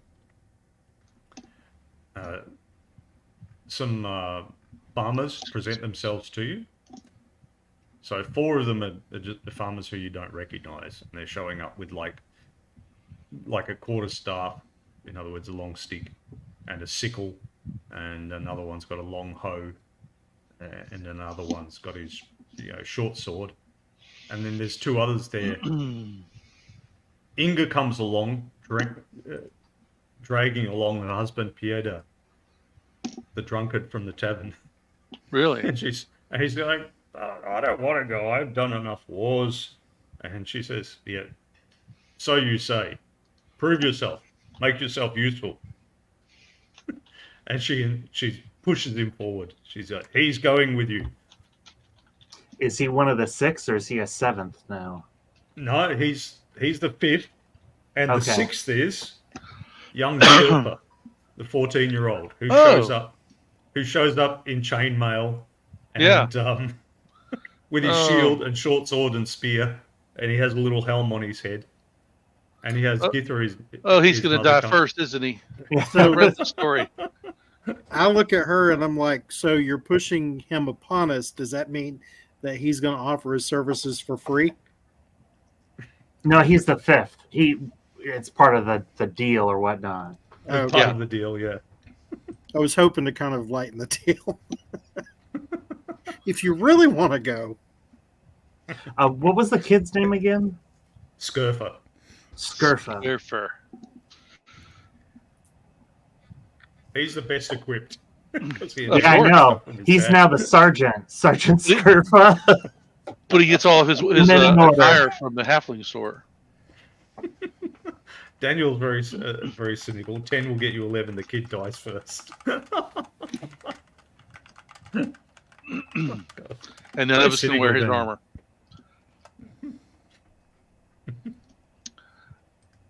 I'll introduce myself. if Real it is your hard wish. to walk back into Soldiers. town wearing that armor, though.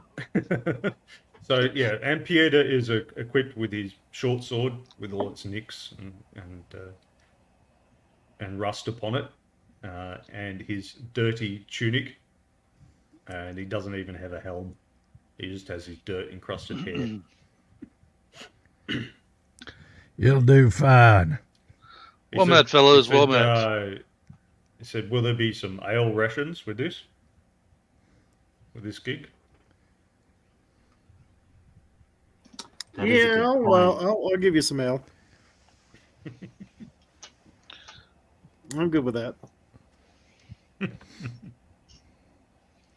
Any you been upriver, gentlemen?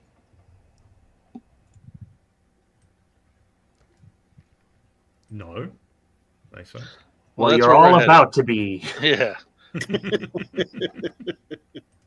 That's where we're headed. Get your wellies together, and we're gonna go adventuring. Yep. Yep. All right, I guess let's go ahead and make our way.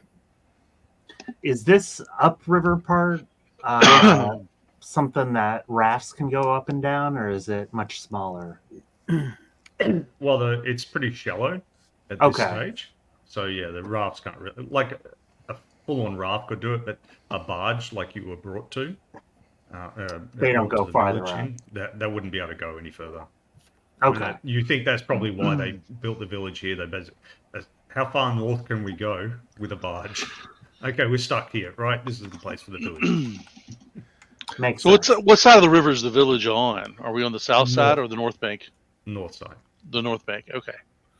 And you see it's kind of swampy along near the river. Granted, we're in the grassy area at the moment, but as we follow the river, we may get into more treacherous and boggy ground. Yeah. But it still won't be hard to keep track of the river. Well, you know where the river is, but you Yeah. can't, All right. Well, hopefully Who's leading this bunch of ragtag Follow me. first levelers? I'll put myself towards the back of the pack. Yeah, I guess Oh, I alright, go up front and so you follow along the north side of the river, and Safi, roll me a 1d6. We'll see what the weather's like today. Okay.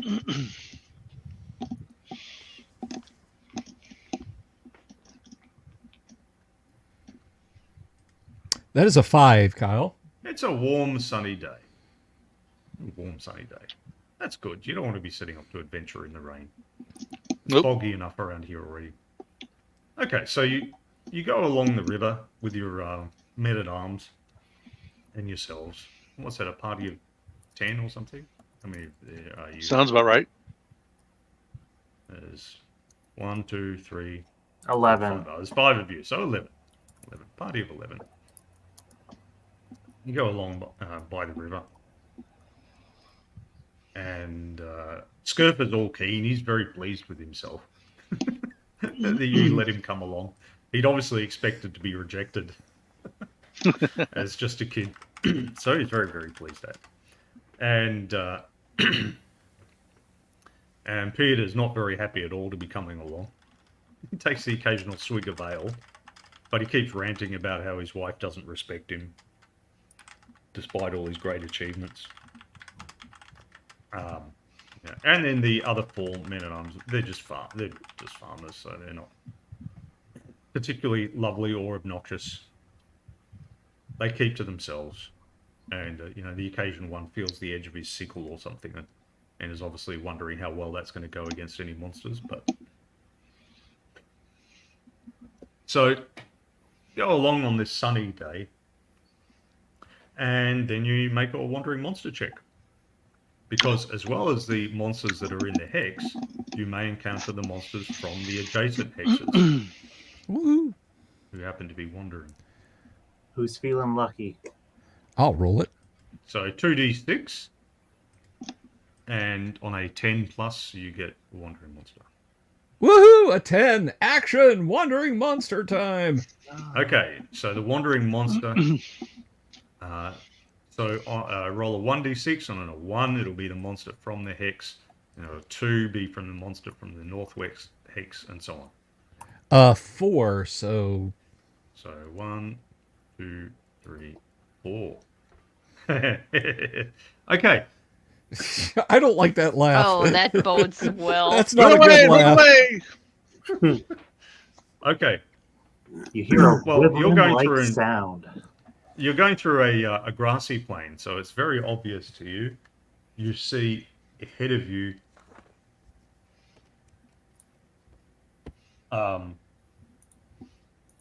some humanoid shapes. And they, let's see. What's their description? The skin of these guys is light yellow to yellow-brown. The hair ranges in colour from lustreless tannish brown to brick red. Their eyes are greenish white with red pupils. They're wearing odds and ends of armour and all these like cloth pins and hides they drape themselves in, looking ill-kept, dirty and dingy. Don't attack. It's just my kin. And there are 9 figures of them. Oh my gosh. And can you see the picture? Oh yeah. It's bugbears. Oh, awesome! How many of them are there? 9. 9. Okay, so you encounter them at roll, say, 2d12, and that'll be times 10 yards. So it'll be quite a distance away. Because, like I said, it's open grassy plain, so you can see each other at quite a distance.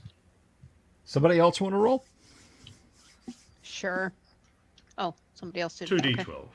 There's a 10. Oh, sorry. That's okay. It is a 10.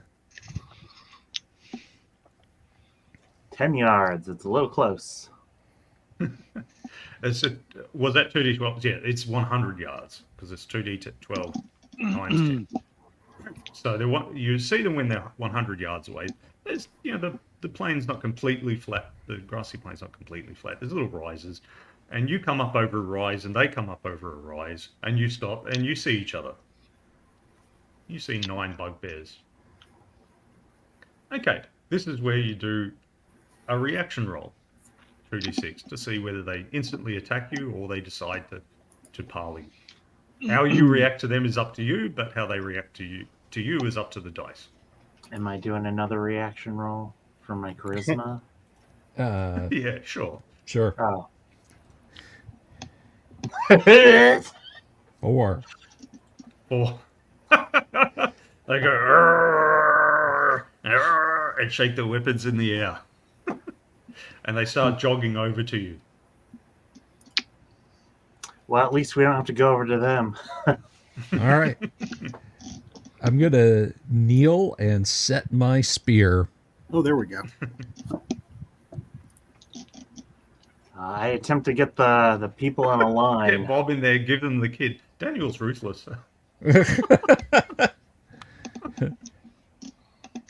No, we'll give him the drunk. This one's been marinating.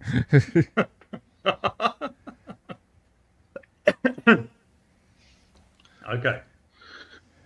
So the bugbears come running up. So apart from Bill setting a spear against charge, anyone else taking any actions? I'm backing off and getting some range. I've got Looking my for it mace to stay out of out. the fray. We got a magic user and a cleric. Any spells being cast? Has If you anyone have got range sleep, weapons that would wish be to oh use? so Yeah, helpful. what are my range requirements?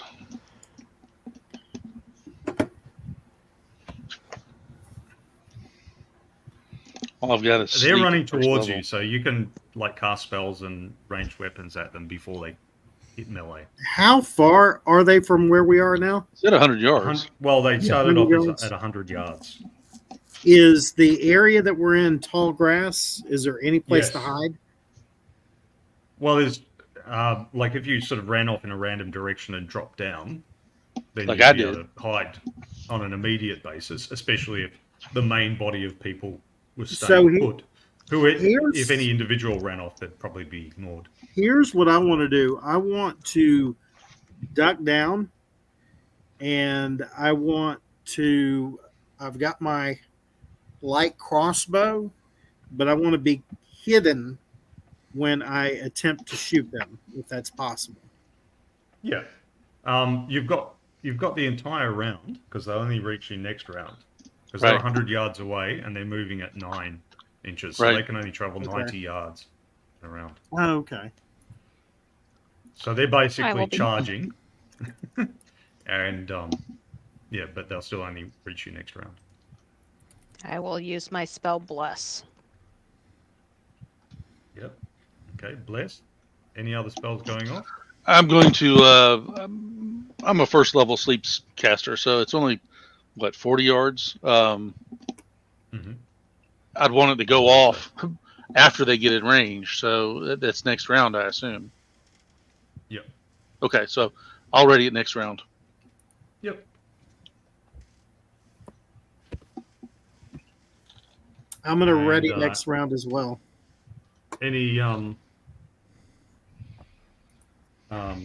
ranged weapons? Yes, I've actually got a crossbow. Okay. Yeah. So the crossbow. Now, at what range are you going to fire your crossbow? Because you can choose when to. You can fire at them this round if you want. I wouldn't make 300 feet. What is the distance? What's the longest length without there being any kind of penalty? Okay, let's have a look. I'm so used to firing in dungeons that not usually an issue. Right. It doesn't. Crossbow heavy. Is it a heavy or light crossbow? It's light crossbow. Okay, so the range is short range is 6, medium range is 12, long range is 18, and it's a -2 at medium. So they've got to get within 60 yards. That's not. That's not Okay, hard. so can I ready my weapon until they get within range and then Yeah. fire?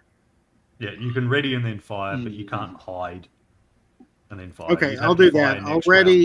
I'll ready You then have to fire fire. next round if you want to hide.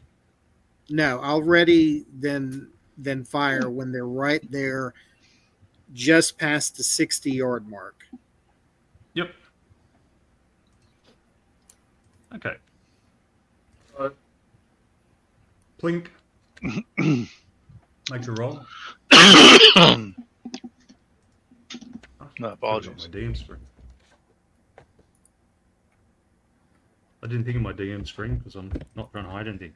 So I have to use my old book instead. See where it's fallen apart? Oh no! Oh, But it's fallen apart at that spot for a reason. Right.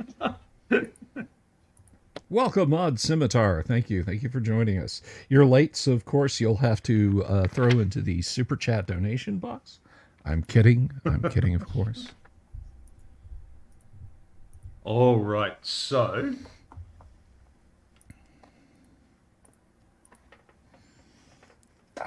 here's armor class 5, and you are what? First level witch? First level thief, isn't it? What? Yeah, my armor class is 5. No, but for your firing. I want to see what you need to hit him. Oh, okay. What's your character class? Has Bless gone off before or not yet? Because that will. Yeah, Bless affect will have his- gone off. Okay, so What- he'll get. so plus what's one. your armor class? Crossbow man? Correction, what's your class and level class? Character class.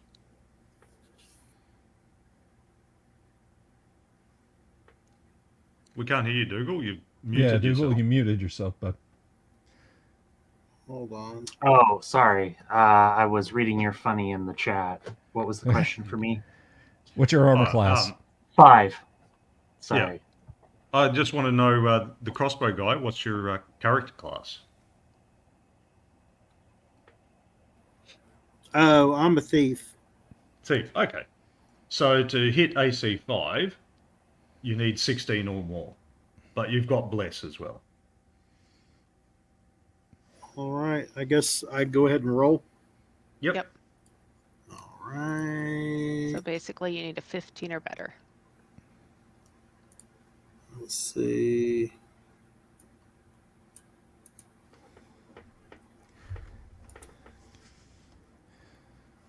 Nope. Pling. Goes off. That's a big fat miss.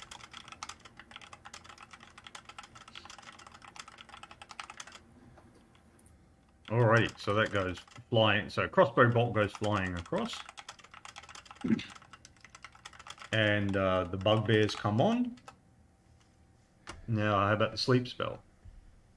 Sleep.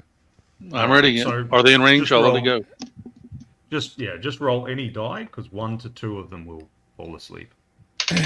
Any die. I rolled a 1. Okay, so one of them falls asleep. No, that's So one you've now less got we 8 got to deal bugbears with. to deal with. The other one just sleeping. Bugbears snore really badly, by the way. Oh my. They've got vicious sleep apnea. It's those noses. It's those weirdly shaped noses. Alrighty, so who's at the front line? Not me. I knelt down the fighter and is with his set spear. yeah, with my set spear. And me Okay. with my bastard sword nearby. So, with your set spear, roll an attack on them to see if you do the hitting Alright. and do double damage. Because he's charging at you. Adding 1 to this. Nope. No, okay. He runs around your spear and comes at you. All right. Only a coward doesn't run up on a spear. I'm going to hold you to that. It's taunting. I'm just taunting. It hurts so- worse sideways. So we're certain that nobody else has got That's any other vicious ranged mockery, attacks. yeah? Nobody else has got any other ranged attacks, yeah? Nope. We're certain of that? No, I did a spell, so not yet. Okay, cool. I just want to make sure nobody missed their chance. Alrighty, so melee. So now it's time. So one bugbear gets his charge attack onto the spear of the fighter. What's your armor, Bill? I am armor class, let's see, chain and shield, so 5. 5. Okay, so he hits you. Ow! I think chain and shield's 4. Well, he still hits you. I rolled 16. Okay. All right. Yeah. I tried to save you. I appreciate him. Alrighty, and he does 8 points of damage. Big Al, Bob the Fighter is about to be Bob the Former.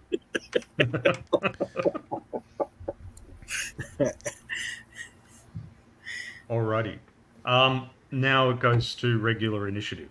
It was just that one that was ahead of the others. So who's going to roll initiative for the party? I'll roll initiative. Good. I don't Come trust on, my he's dice right tonight. here. Do it. Roll initiative now. Come on, I'm right Alright. here. Kill me. Come on. Now. That was Hey, terrible. Okay, so the 8 bugbears go first. Ooh, this is going to be... This is going to be brutal.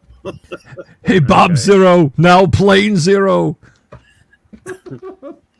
Oh, this is going to Okay. be brutal. 1, 2, 3, 4, 5, 6. All right.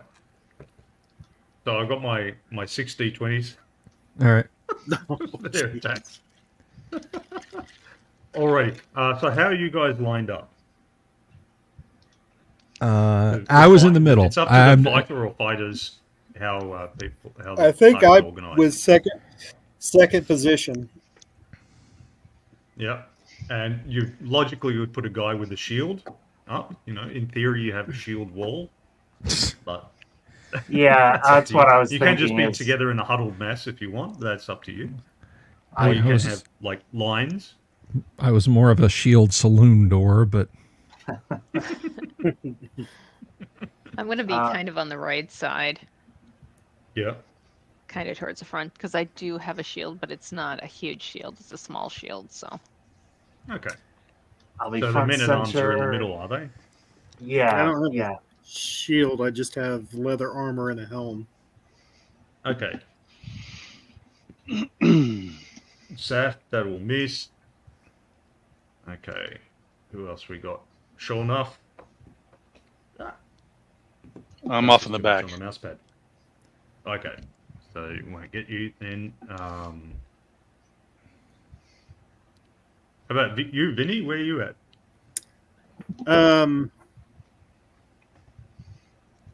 I think I'm off to the left. All right. Coward. Come What's- up here with what's the your armor? fighters. I'm not What's at the front, but I'm close. Yeah. What's your armor? It is 5. 5. That'll hit. Oh. And you take 2 points of damage. I rolled max on Bill and minimum on you. Oh, jeez. Oh, Okay. I So can feel the heart and beating.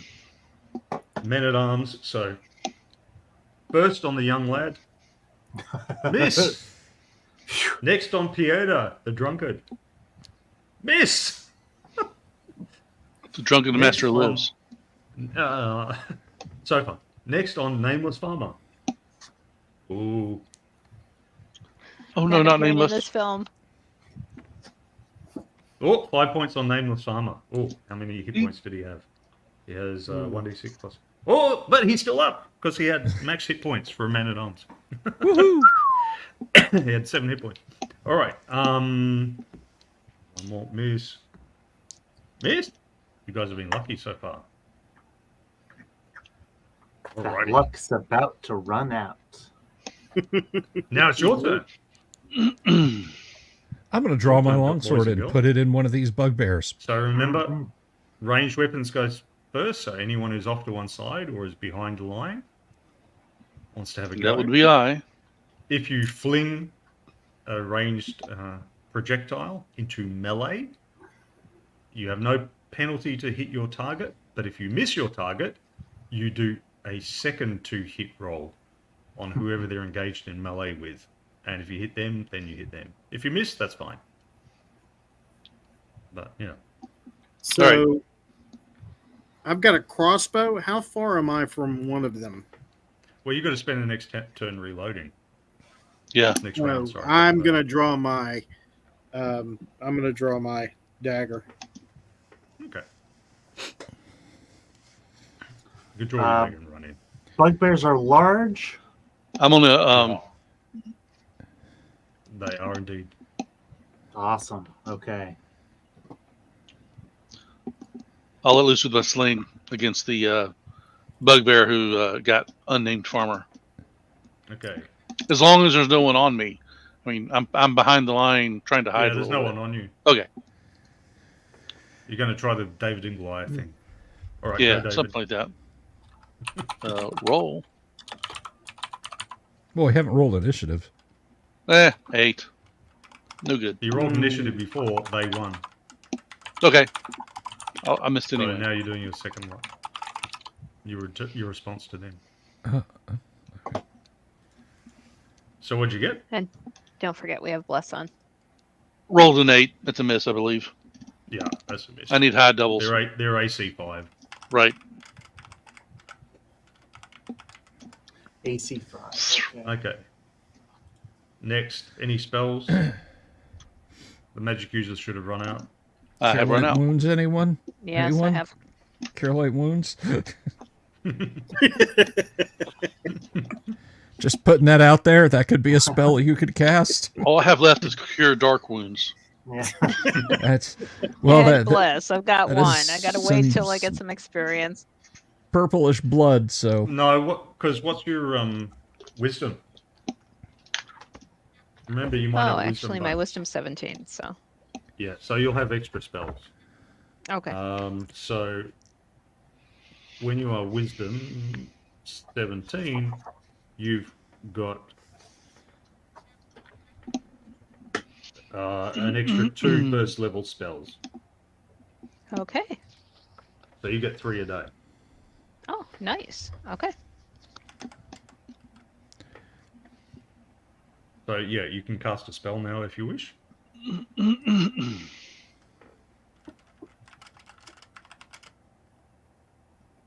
Are you going to?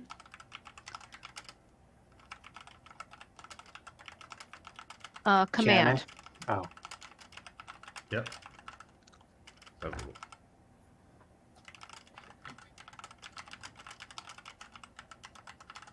So I'm going to cast command on the closest bugbear. You're On gonna Bob. command him to flee. Defend. Not I bad. like flee better. Just bear in mind, command has to be in a language that the person understands. Uh-oh. Uh-oh. You happen to speak bugbear? I do not. Hopefully the bugbear can understand basic. We'll see.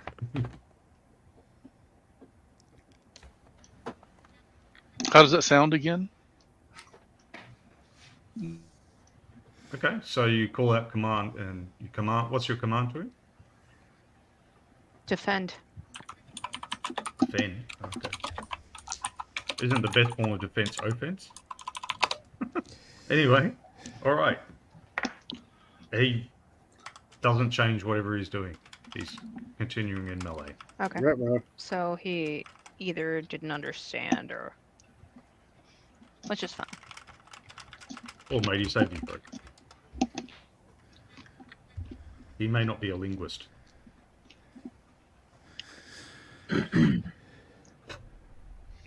Is it melee? Okay, so yeah, it's melee. So melee attacks on these bugbears. AC 5. 3 plus Come 1 hit dice. on. Kyle, it's perfectly fine if this is the case, but was my spear set my melee attack? That's a hit. No, you get another Okay. one. Okay. Because the spear set attacks out of initiative order. Okay, great. I Hence rolled a my 19. my sorry. confusion about what round it was. And 8 points of damage on one of the bugbears. Awesome. All right, I will swing my longsword at this guy who instabulated me. 16, 17. Will that hit, Mr. Dungeon Master? Wait one. Dougal, your bugbear goes down. It wasn't a very tough one. So you got 7 to go. First Not kill. everyone is a slug. Go Excellent. Dougal. Go Dougal. Awesome. Go Dougal. Well, this really is the time when you all introduce yourselves to each other, because in previous campaigns I've played, you say, we don't even want to know your name until you survive the first combat. So,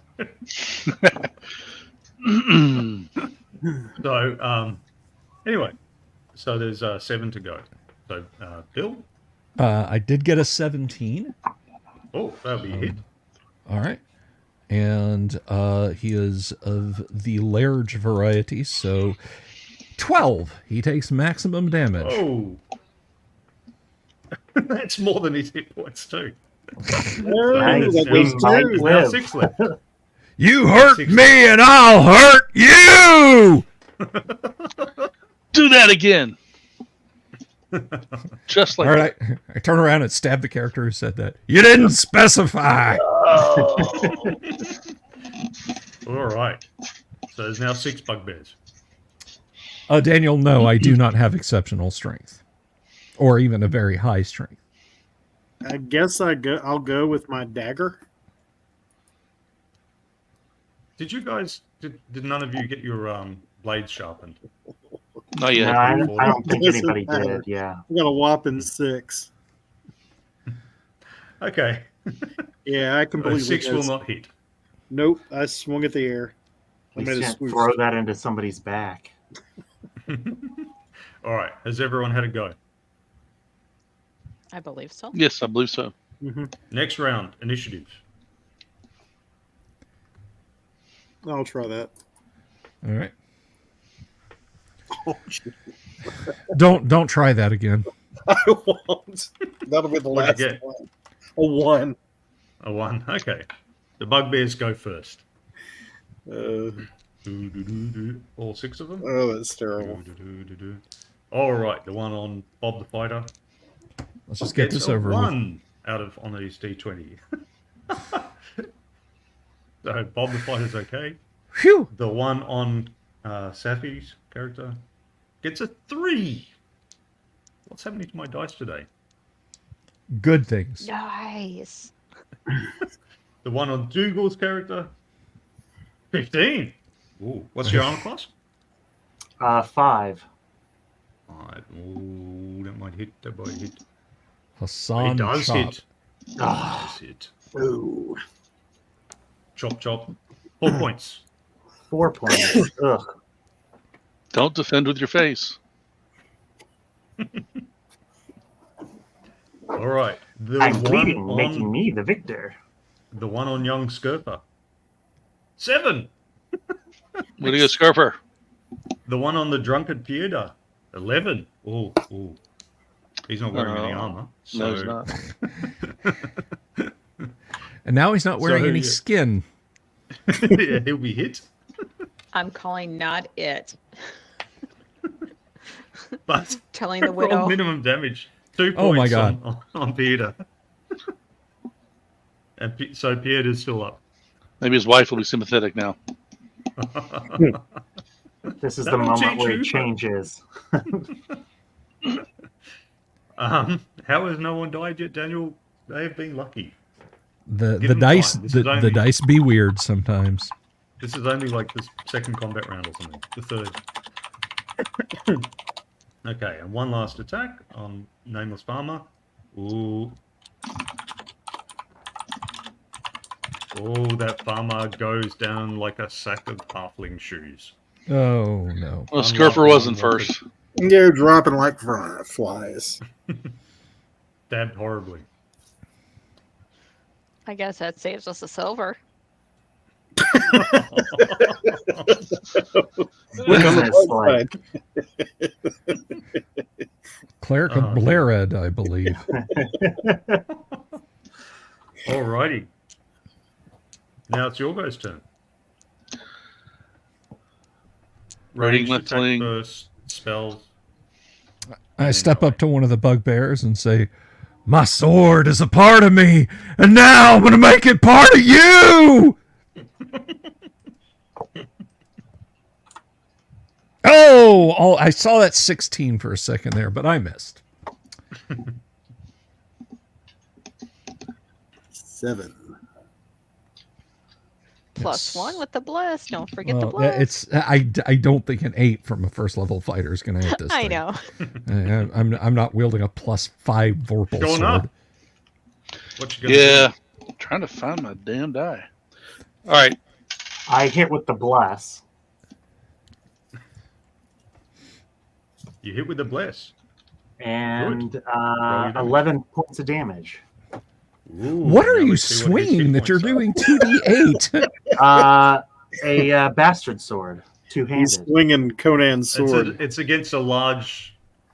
Oh, okay. I wasn't doubting it. and I just rolled couldn't. for his hit points. Okay, I rolled for his hit points. He has 3 + 1, and I got 6, 1, 2. So he has 10 hit points. So I he have goes another down. kill. I just literally could not recall because I'm like, is that a Volge glaive that does that much damage?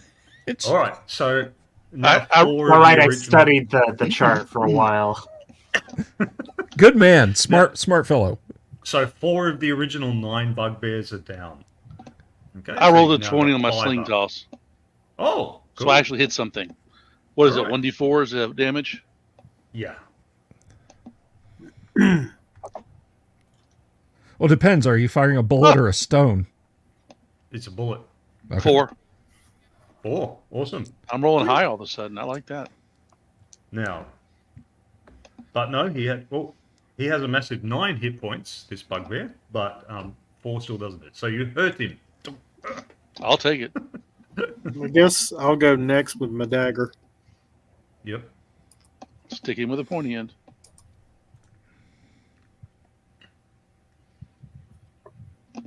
Instructions unclear. I'm going to say that's a big no. Oh, Yep. That's a swing and a miss. copy. If there's one I can reach, I'm going to go after it with a mace. Yeah, there's one you can reach. You just have to step in. But remember, if you can reach him, he can reach you. She Yeah. digs in her purse, pulls out a small aerosol can, and sprays it in his face. She missed him. That counts that's as a 12. ranged attack.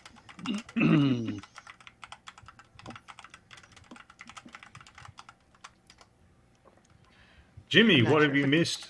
You have missed that they went to the village of Zoc and then talked to the people to find what monsters and ruins and so on are around. They decided to proceed into the mountains, and then they came across some wandering monsters who were wandering from another hex. I don't know 9 if a 12 bugbears. hits or not, so. It's now 5 bugbears, but yeah. Does a 12 hit or not? Probably not, but let's look. No, it does not. Bummer. I mean, I have one hit attacking me anyway, so.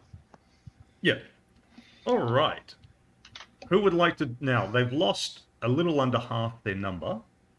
So, and you guys have only lost one guy. So it's now 11 of you versus 5 of them. They may be large, but still, they've lost a little under half their number. And they're not an inherently brave species. So who would like to make a morale check for the bugbears? I'll do it. I got it right here. Go for it. 2d6. Oh, I'm sorry, 2d6. I was going AD&D standard 2d10. Just a moment. Same. Just 8. 8. Their morale holds up. Okay. Initiative next round. 1d6. I'll roll it. Thank you. Please do. 4. 4. Oh, I got 4. And thank you for Simultaneous rolling initiative. that. Uh-oh. You butcher each other Simultaneous. mutually. So let's go on pair on pair. So 1 versus 1. So Bill, your guy All versus right. you. Well, my guy gets 2. So my bugbear gets 2. So What about range attack? oh yeah, ranged attacks or magic goes first. No. Well, let those go first. But Kyle, keeping with fair is fair. The dice rolled out there, and I missed. I rolled a 9. Yep. All right. So ranged attacks. Fling your sling. There we go. 10. Oh, well. No, so I said fling your sling. Not thing. Oh, stone, not the sling. Yes. Yeah. Next time. Any other, so no other ranged attacks? No. Any other spells? Nope. Okay. So Bill and his bugbear miss each other. All right. All right. So next, Dougal. Dougal roll. Dougal's gonna miss, even with bless. Oh, what was his AC again? 5, wasn't 5. That bugbear's also gonna miss. it? Alas, he hits Ugh. for 2 and 3, 5 points of damage. Are you kidding? I'm down. Oh.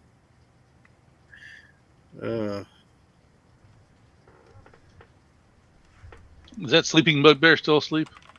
Yeah, he's still snoozing away. They sleep until they're directly awakened. Okay. basically. Safi, you and your bugbear.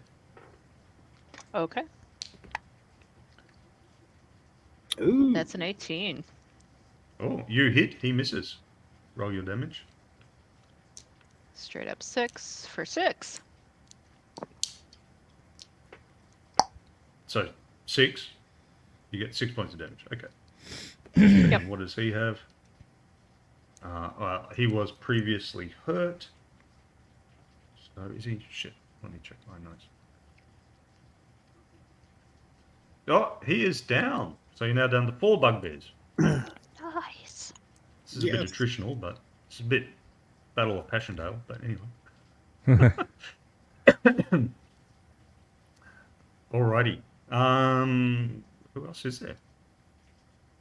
Vinny, what are you Be doing? Vinny? me. I'm gonna go with my dagger. Okay. That's bold. I love this, like going with your dagger against us. God. Get I him keep for me. swinging in the middle of the road. That's a miss. Alrighty. And he misses you. I rolled 7. Oh, awesome.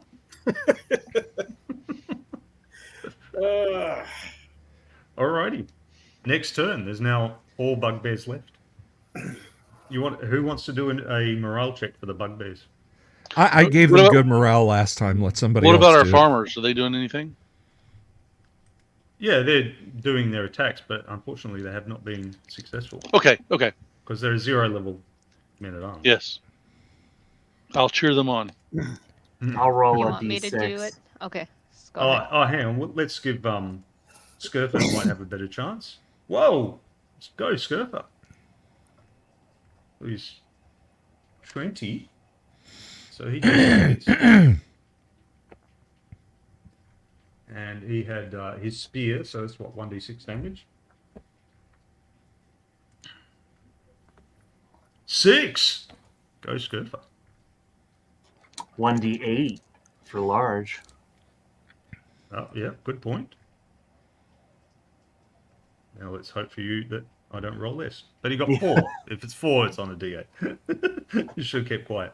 All right. And that one had it had 9 hit points. So, yep, he's still up. Let's see if Pieta can step in and help out. No, not with his 6. I will lean into my role as fighter, and I will fight a bugbear. Mm-hmm. Eat steel, scumbag! My apologies to headphone users. 11. That's a miss. No, I rolled a 17.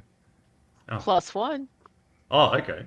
17 total, and I drove 3 feet of steel under his sternum. Oh, okay. That'll do it. He gargles appropriately and keels over. So we got 3 left.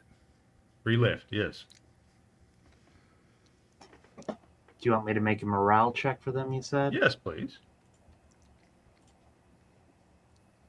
1. Or is it 2d6? It's 2d6. 2d6, yeah. So add another d6. That's 7. 7. Not great. That's ordinary morale for them, but it's adjusted by having lost 2/3 of their guys. So they start backing off in a defensive sort of way. They're not pelting and running, but they're backing off. Counts as a win. Pieta starts and Scurfer start getting excited and pursuing them.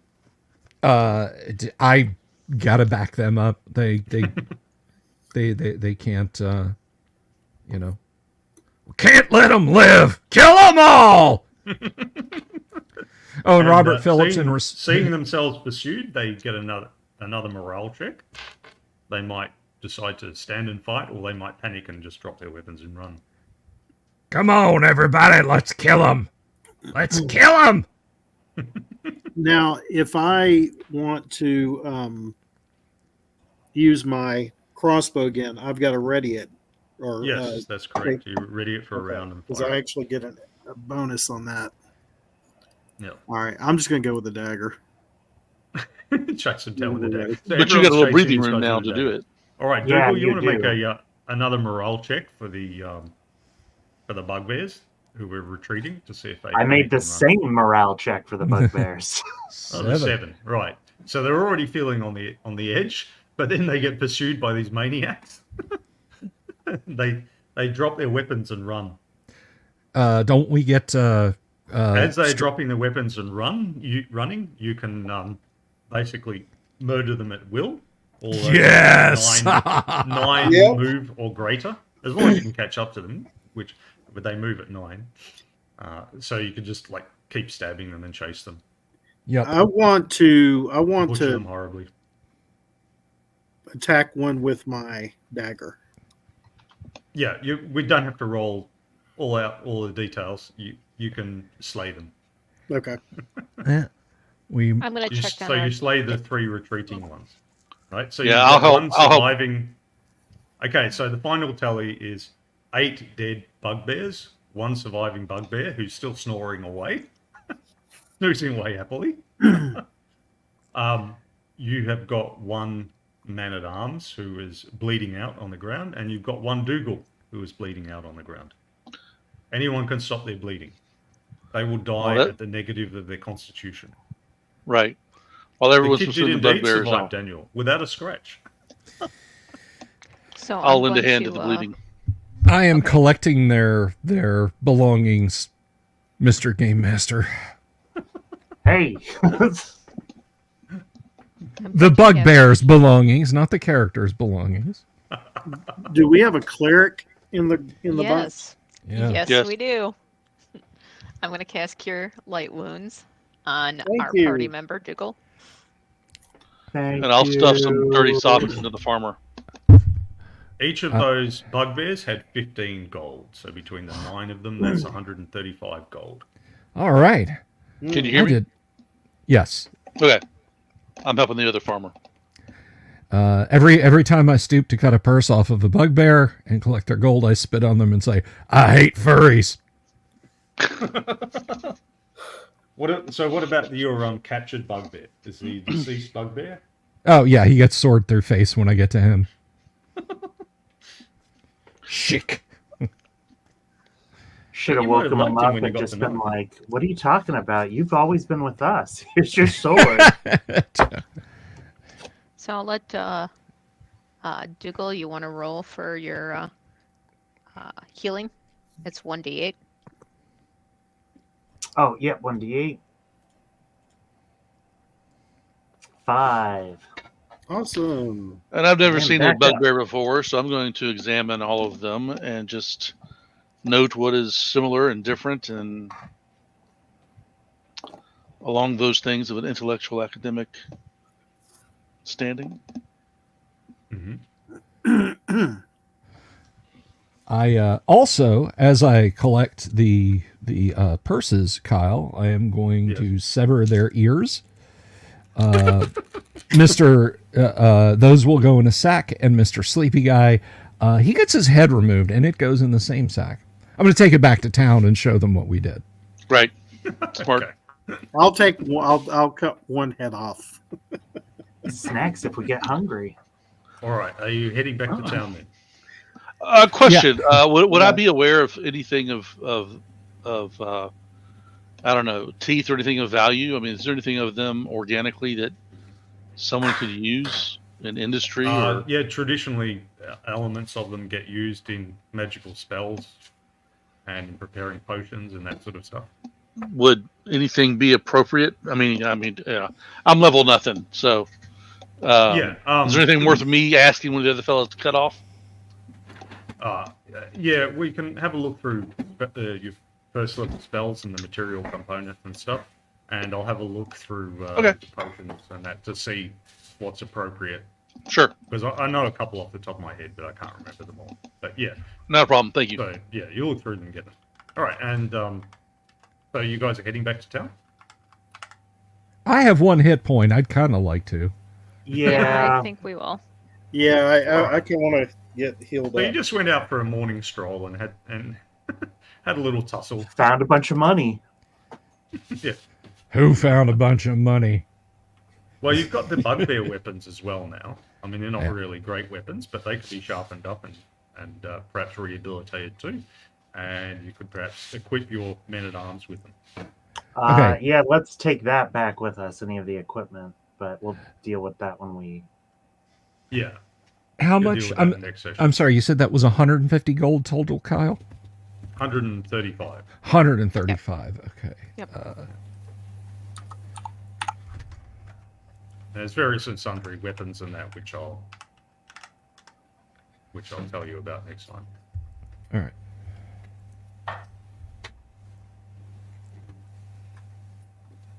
Alrighty. Well done, guys. You were nice and lucky. And that's the start of your hex crawl. Woohoo! You haven't cleared this hex, but you've made a start. Well, there's a few less bugbears anyway. Yeah. Yes, and that's always a good thing. And we have proof of it. All right, well done, guys, and I'll hand the stream back over to Bill. Well, thank you very much, Kyle. That was an absolutely fantastic game you ran for us tonight. Excellent DMing as always. And, of course, big thanks to the other players who made it tonight. Shout out to Connect, to Mr. Flowers, to Mr. Noto Bartolo, and, of course, Lord Coron. I really, really appreciate it. This is what I get up to when I actually get allowed to play, guys. So get used to it. Unless Bob meets his end fairly quickly, which, with all my luck, this son of a bitch will live all 10 sessions. He'll be the only one surviving. Exactly. I'll everybody gather around and let me tell you the story of my dead friends. Anyway. We're all in his bag. Turns out Bob was the chosen one. Anyway, So thank you all for being here tonight. Please, players, game master, you guys head back into the break room. We've got a sandwich platter out there for you. But anyhow, thank you all. I am going to be back tomorrow night, and we have a guest tomorrow. That's right.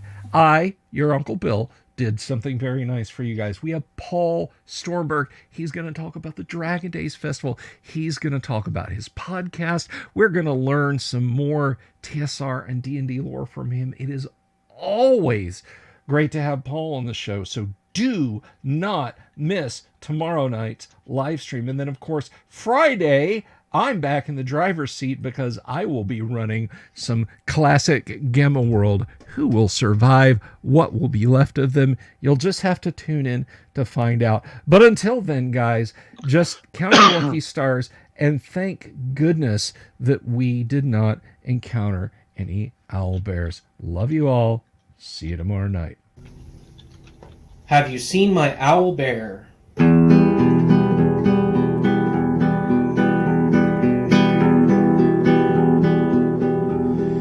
Here's to all the weirdos everywhere, in the woods and in the air. Have you seen my owl bear? Should I shave off all my hair? Bobs are all around, some live in tunnels underground. Some are fat, some are rich, some are sleeping in a ditch.